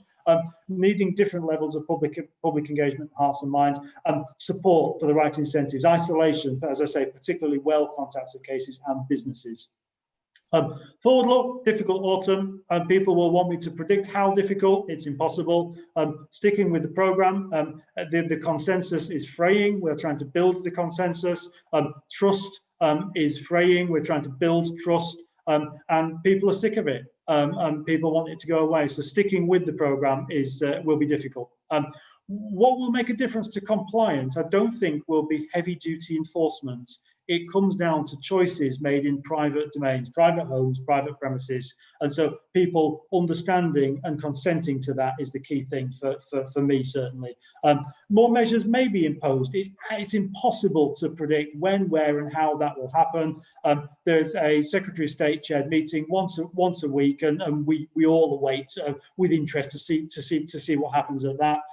It's impossible to predict what happens in those meetings, so I don't spend too much time worrying about it. There will be government-imposed measures. We continue to tread the balance, and the basics remain important. Testing, contact tracing, behaviours, supporting Sheffield and individuals in Sheffield economy. Lastly, there's thousands of pages of new guidance. I've read some of them, not all of them. There are inconsistencies between all of the bits of guidance, which make for incredibly difficult nuances. The core messages are constant. If you want to protect yourself and others, if you have a symptom, get a test, stay at home and isolate, and give details of your contacts if that test turns positive. Bubbles and social contact. The more contact you have, the more opportunities there are for the virus to spread and to accelerate in new groups. If I interpret the rule of 6 liberally, I can have 5 people in my house today, 5 different people tomorrow, 5 different people the day after that. That's 15 different opportunities for a virus to spread. Stay at home if you're identified as a contact. Wash your hands. Sorry to have to say it, but it does work. And someone might ask me why, and I'll tell you why. Keep your distance and wear a face covering where recommended. So all of those things matter. So I'm going to stop screen sharing there and try and attend to the questions that you may ask me. Thank you, Greg, for that very extensive report, and I'm sure people have taken that in with interest. Unfortunately, you can see what the time is like now if you look at your clocks. We've got about 10 minutes before the guillotine. So quite clearly, you're not all going to get your questions asked and answered. So what I want to suggest is that perhaps if you write written questions to the COVID-19 inbox, and you'll get your answers from there. Now, I don't know whether you want to continue and ask questions now, and there's also the tributes to be done. I don't know what Lord Mayor, I suggest we move to extend. Greg's been waiting a long time. Yes. There are a number of questions. Quite frankly, most of us aren't going anywhere. If we need comfort breaks, we can go. Lord Mayor, no, sorry. Sorry, I'm really sorry. I don't support that. We have been sat on this Zoom since 2 o'clock, while 5 o'clock. We still don't know the impact that it's having on our health, sitting staring at a screen for 3 hours. You delayed this meeting by spending 20 minutes talking about unimportant things to the public, like membership of Sheffield City Region, when it's quite clear people wanted to talk about COVID-19 and the impact on their lives and livelihoods. And now you're suggesting that we extend it for what? Because we could talk about this for 2 hours. And if you'd agreed with us in the first place, you could have had 2 full hours to talk about this issue. And ironically, you say you don't want to talk about it, then you want to flood the chat line with loads and loads of questions. You certainly need to make your mind up. You need to accept that this is the most important and critical issue facing our population right now. And you need to get real, and you need to help the population understand the seriousness of this. Right, so I move that we extend do you want to move that as put it to the vote? Do you want to move yes, that? Please. Yes, please. Have I got a seconder? Yes, seconder from me here. How long? Councillor Johnson. Indeed, yeah. Okay. Lord Mayor, can I ask that we have a break? Some of us have caring responsibilities and some of us have things to do. So some of us have other commitments, very serious commitments, caring for other people. So therefore, I would suggest that we have at least a break.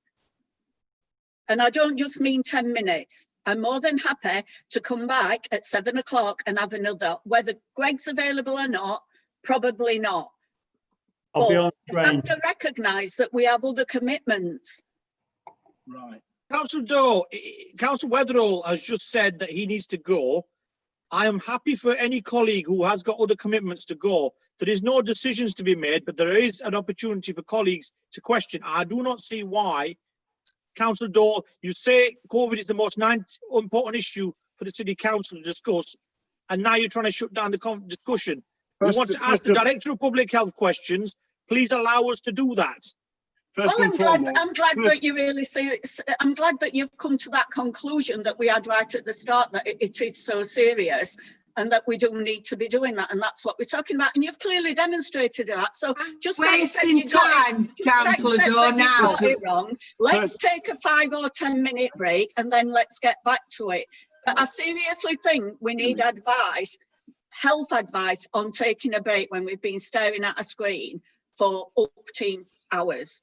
Seriously, we need to have a break. And I want to hear the questions and I want to hear the answers, actually. First of all, we have to ascertain whether Greg Fell is prepared to stay if we have a break, right? If he's prepared to stay and we have a long break or a decent break and come back, I don't, you know, have you got, do you want to propose one as well? And we'll have two proposals. Carry on. Can we propose to carry on? No, we're Lord Mayor, Lord Mayor, can we just get Greg Fell to tell us what his diary's like? What time does he need to go? I think, to be respectful to a very senior officer who's dealing with very difficult circumstances, not just in this city, but nationally as well, that we should give him time to consult with the current chief executive, acting chief executive, to determine whether he's able. You cannot put him on the spot like that. You have to show him some respect. He's expecting to. So 5 minutes, 5 minute break for everyone to go to the toilet or do what they need to do. We just wasted 10 minutes talking. We not all talk together because I can't hear what people are saying. Carry on, Julie. What were you saying? What I'm saying is you can't put Greg on the spot. He was expected to come here at 4 o'clock till 5:30. He's also got a very, very difficult job to do, as we've all recognised. I'm glad the opposition have come to the conclusion that this is the most critical and important issue facing, and they've got a lot of interest in it, and they do want to debate it for longer than they originally said. However, what I'm asking is, I'm more than happy to continue with the debate, but I think we need to show Greg some respect for him to take 5 minutes to decide, because he might have other things to do. We can all go to the toilet or do the things that we need to do within that 5 minutes. And then if Greg can come back and say he's happy to go on, and for how long, then we'll carry on. Greg wants to come in. Greg.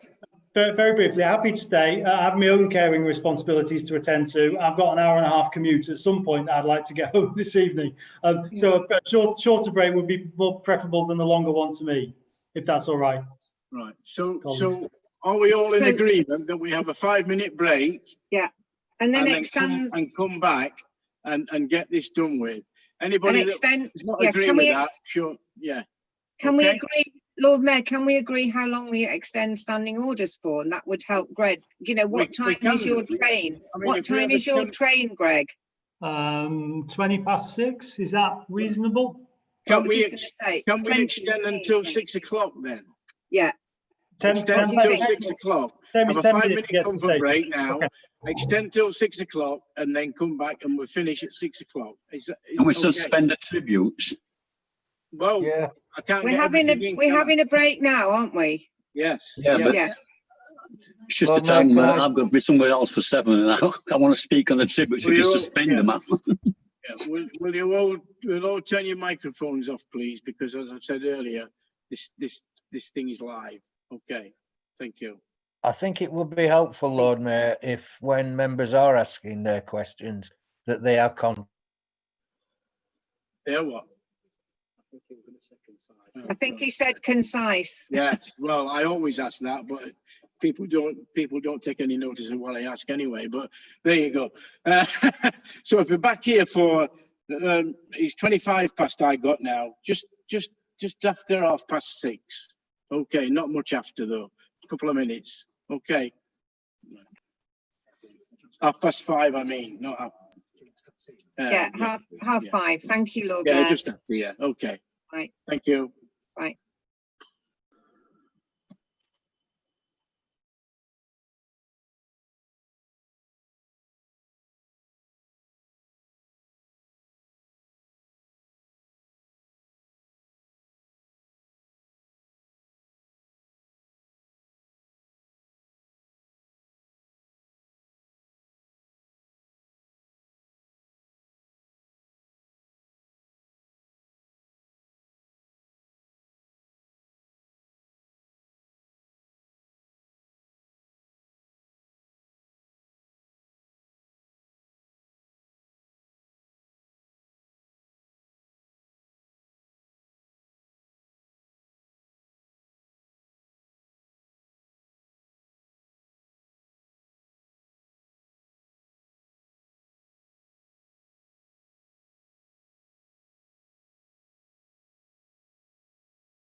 Thank you.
We'll have to keep this going until we finish.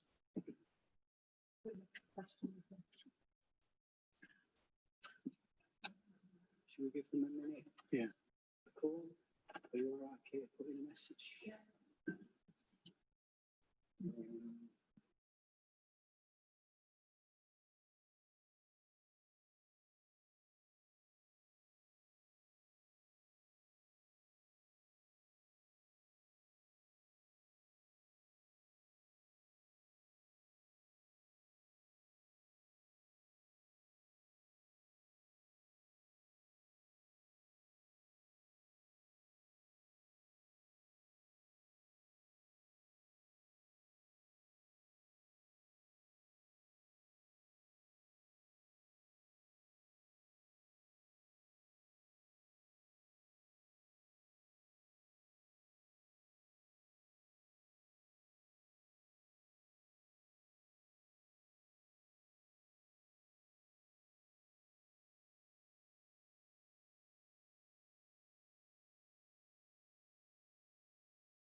Yep.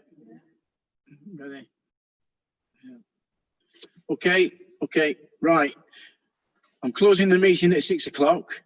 So any questions that have not been asked and answered by 6 o'clock, I'm afraid you'll have to put in the COVID-19 inbox and get your questions answered there.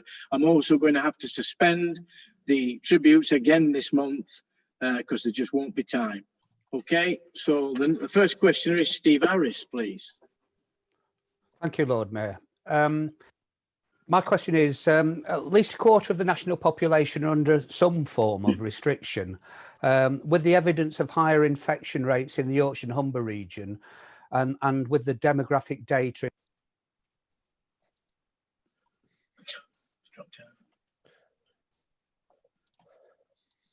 Councillor, you're quiet on us. Sorry. It's in the chat if need be.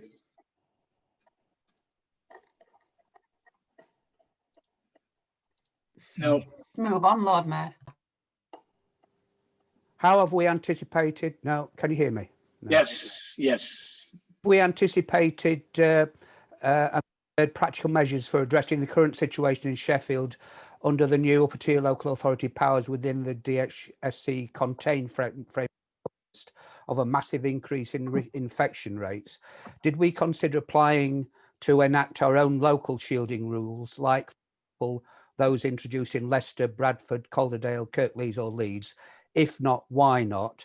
And I have to say that some Dropped out again, Steve. Ask him again. local messaging seems to imply that lockdown is inevitable and we've just been waiting for the government to intervene. Okay, great. I heard about 10% of that, Councillor Aries, so I'm going to have to go.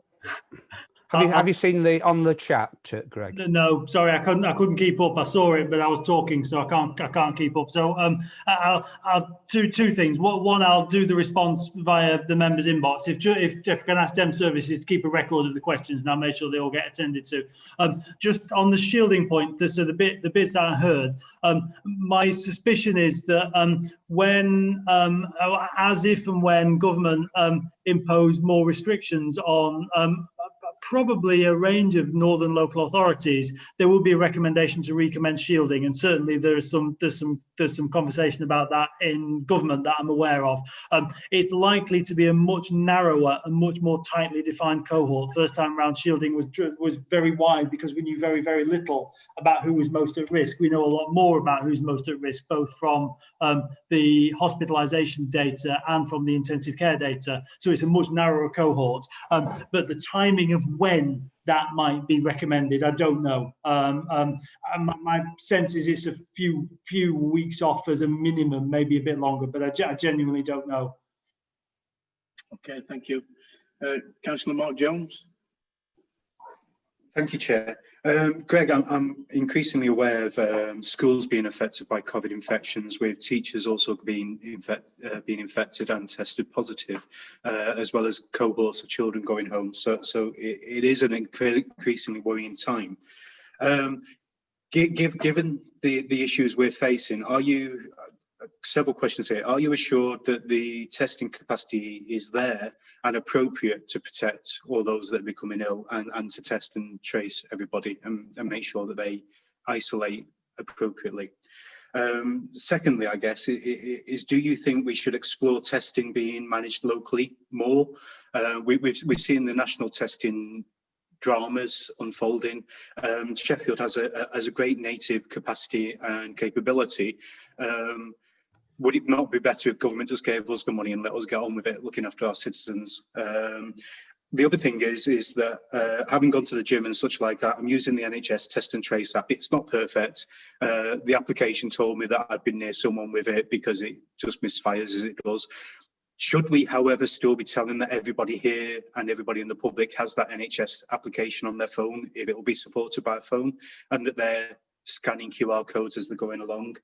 And finally, reflecting on some of the stuff that came from Joe Anderson this morning on TV, and his focus on local protection, and maybe from other epidemiologists that are saying that we should be focusing our protecting of the vulnerable citizens of Sheffield or wherever, for that matter, by allowing them to isolate and shield more, and allowing those that are not so susceptible to COVID to go about a more regular day-to-day existence. Is that something you think we should be adopting here in Sheffield, or looking to adopt? And finally, absolutely finally, I promise this time, immunisation. When we get one, we can finally protect people. So when we do get one, should we make it compulsory? That's a contentious one, sorry. So in reverse order, and I'll try and be succinct because I'm aware of time. I think a robust vaccine won't be available this calendar year. My suspicion is mid-spring 2021. Remains to be seen how effective and how long the immunity from that will be. I'm not a supporter of making vaccination compulsory. I think it can backfire in all sorts of ways, and actually can erode trust in vaccination, which has obvious, huge ramifications in other spaces. I once wrote a fairly lengthy blog on that one, so search the blog for the detailed reasoning. Joe Anderson's comments, I didn't hear them, but from what you said, it struck me as a recommendation for a herd immunity type of strategy.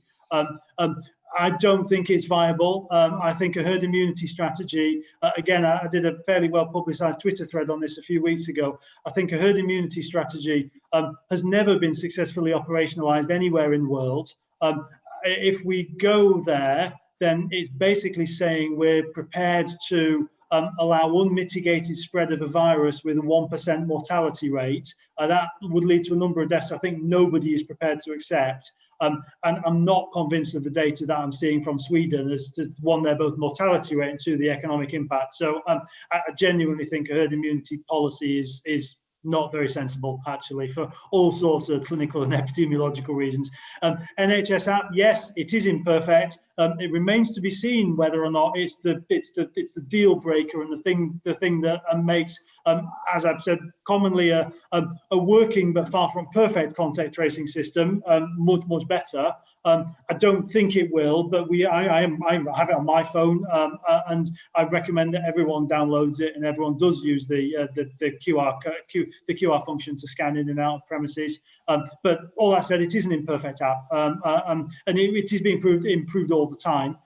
Local testing capacity, yes, we could in theory, but we would need the resource to do it. The resource that's currently built into the NHS Test and Trace programme, so it's to the tune of £12 billion, the totality of the programme. We couldn't do it within the resources that we've got currently. If we go there, it needs to be resourced. It needs to be an end-to-end solution, from taking the swab through to delivering the result and the intervention that follows the result, not just a lab capacity. And although both Sheffield teaching hospitals and both universities have got substantial lab capacity, so I've had certainly my view is with regard to STH, the lab is currently working at or near capacity, actually slightly over capacity. The integrity of Pillar 1, testing NHS staff so that they're not passing a virus on to their patients, and testing patients who are poorly enough to get to hospital, that's an absolute red line for me and I think for everyone else. So in theory we could do it, but it's fraught with all sorts of policy and operational problems. The testing capacity is better than it was, actually. A few weeks ago it was nowhere near, it had gone down substantially. We've worked with government to manage that, and it's better than it was, but it's still not enough. And we're still recommending that only people who have symptoms get tested. And I know full well there are people without symptoms that seek a test for all sorts of reasons. We're actively discouraging that one. My concerns with both testing and contact tracing is that it's not fast enough. I'm well aware of examples where there are people who have significant symptoms who have a positive test that aren't contacted by the contact tracing system, NHS Test and Trace, in a window that's fast enough to actually be of any meaningful relevance, and that it's not getting in some of the communities that we all find hard to reach for various reasons. Hence, we can do something about the getting our boots on the ground virtually and for real in some of our communities, but we're not having control of the testing system. We can't speed up the test result process. So there are some problems inherent in some of those things. I think that covers them all, Councillor Jones. Yeah. Councillor Angela Argencio, please. Thank you. I asked my questions to the cabinet member, but I was redirected to you.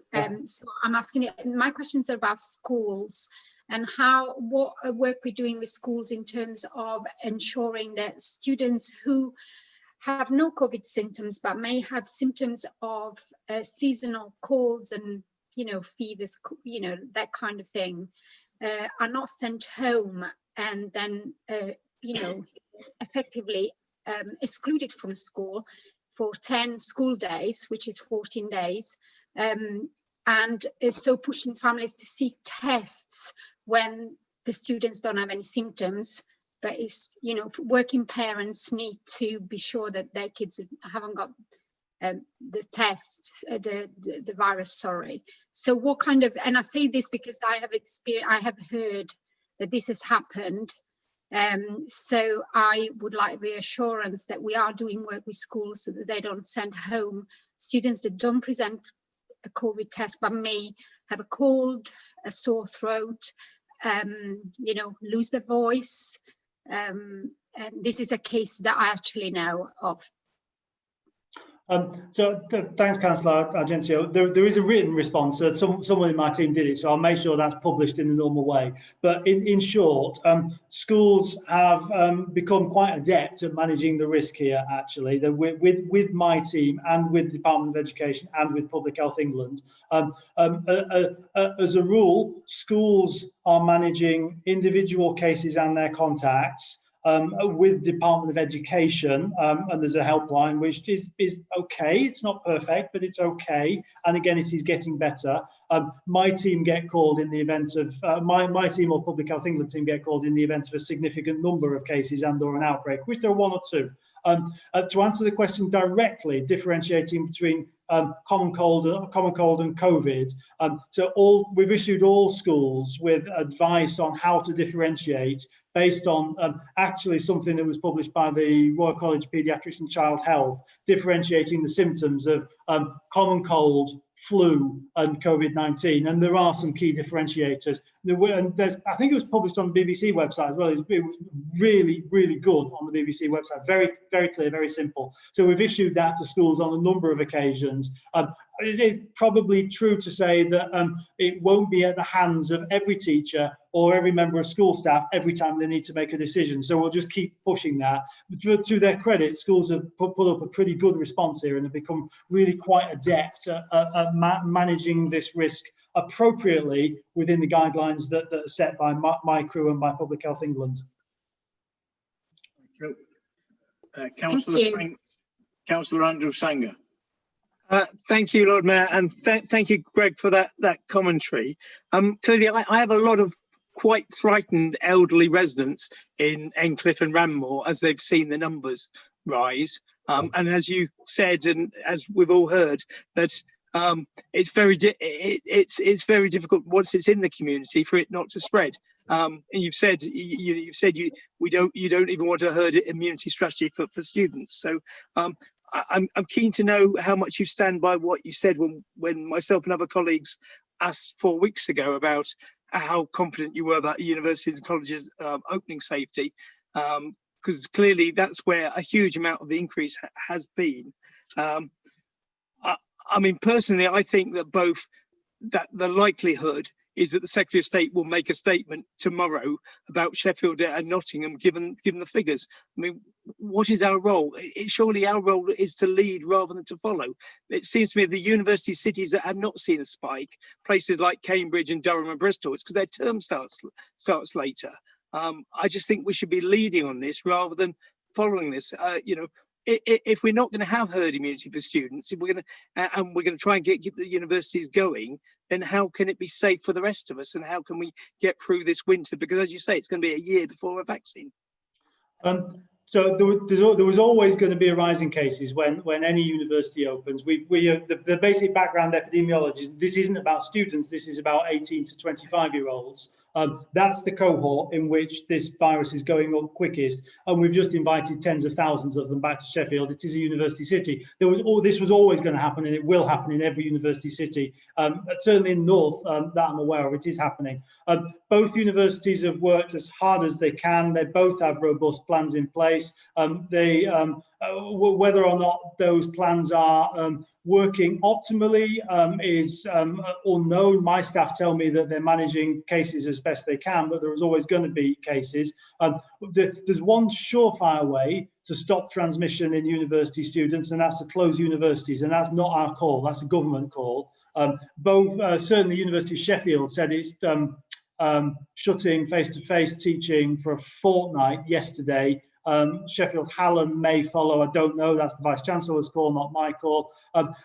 Not convinced that by itself will be enough to slow the spread in 18 to 25-year-olds. Other things will be needed. I think even if we had a formal policy of herd immunity, and again, I'm recommending that we don't, but if we had such a thing, I think there's zero chance we would be able to contain the spread to only 18 to 25 or 18 to 30-year-olds. There's nowhere in the world that seems to have managed that just yet. So the Prime Minister's made it really clear the protection of educational opportunities is almost sacrosanct, and I think that's the last stage of the Prime Minister intervention to go effectively to a national lockdown again.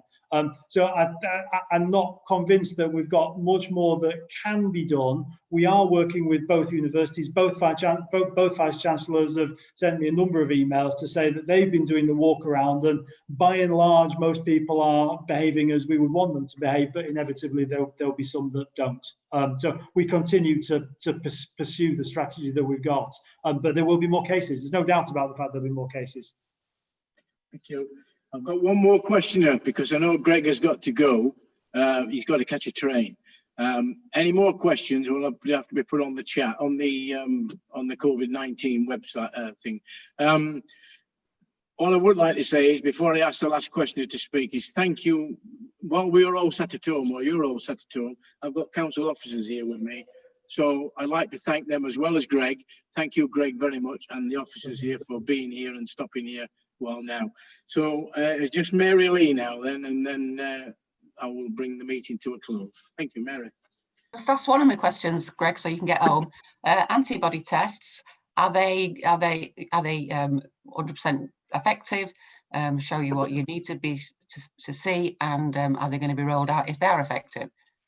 They're not 100%, but by effective, accurate. There are both problems of false positives and false negatives with antibody testing.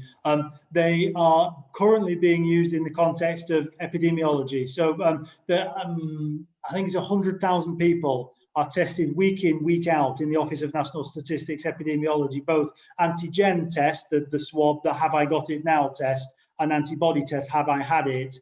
So that is done weekly on a rolling basis, which is the ONS national surveillance, which is where we get the data that 6% of the population have had this illness so far based on the antibody response.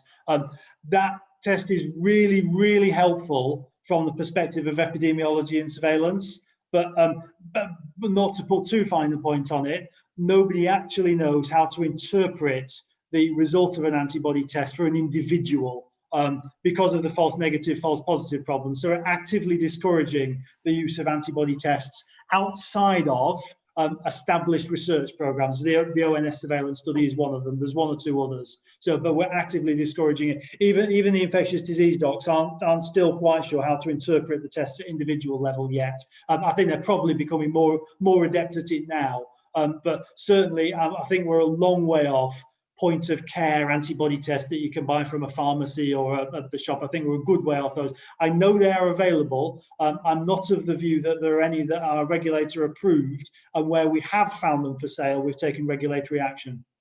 Okay, thanks a lot. Thank you. Thank you. And that's the meeting. That's the end of the meeting. Thank you, Greg, for your input once again. Sorry to have made you come in late and rushing for your train. This lot don't make it easy for me either. So, no comment, Lord Mayor, no comment. I think it's part and parcel of the course of being Lord Mayor, to try and be as awkward as you can. Okay, so thank you everyone for your attendance this afternoon. The tributes will attempt to get them on the next meeting. I'm really sorry, but as I say, it's 6 o'clock and I think we've been here long enough. Okay, thank you very much. Good night, everyone. Thank you, Greg. Thank you, Lord Mayor. Thank you. Thank you, everyone.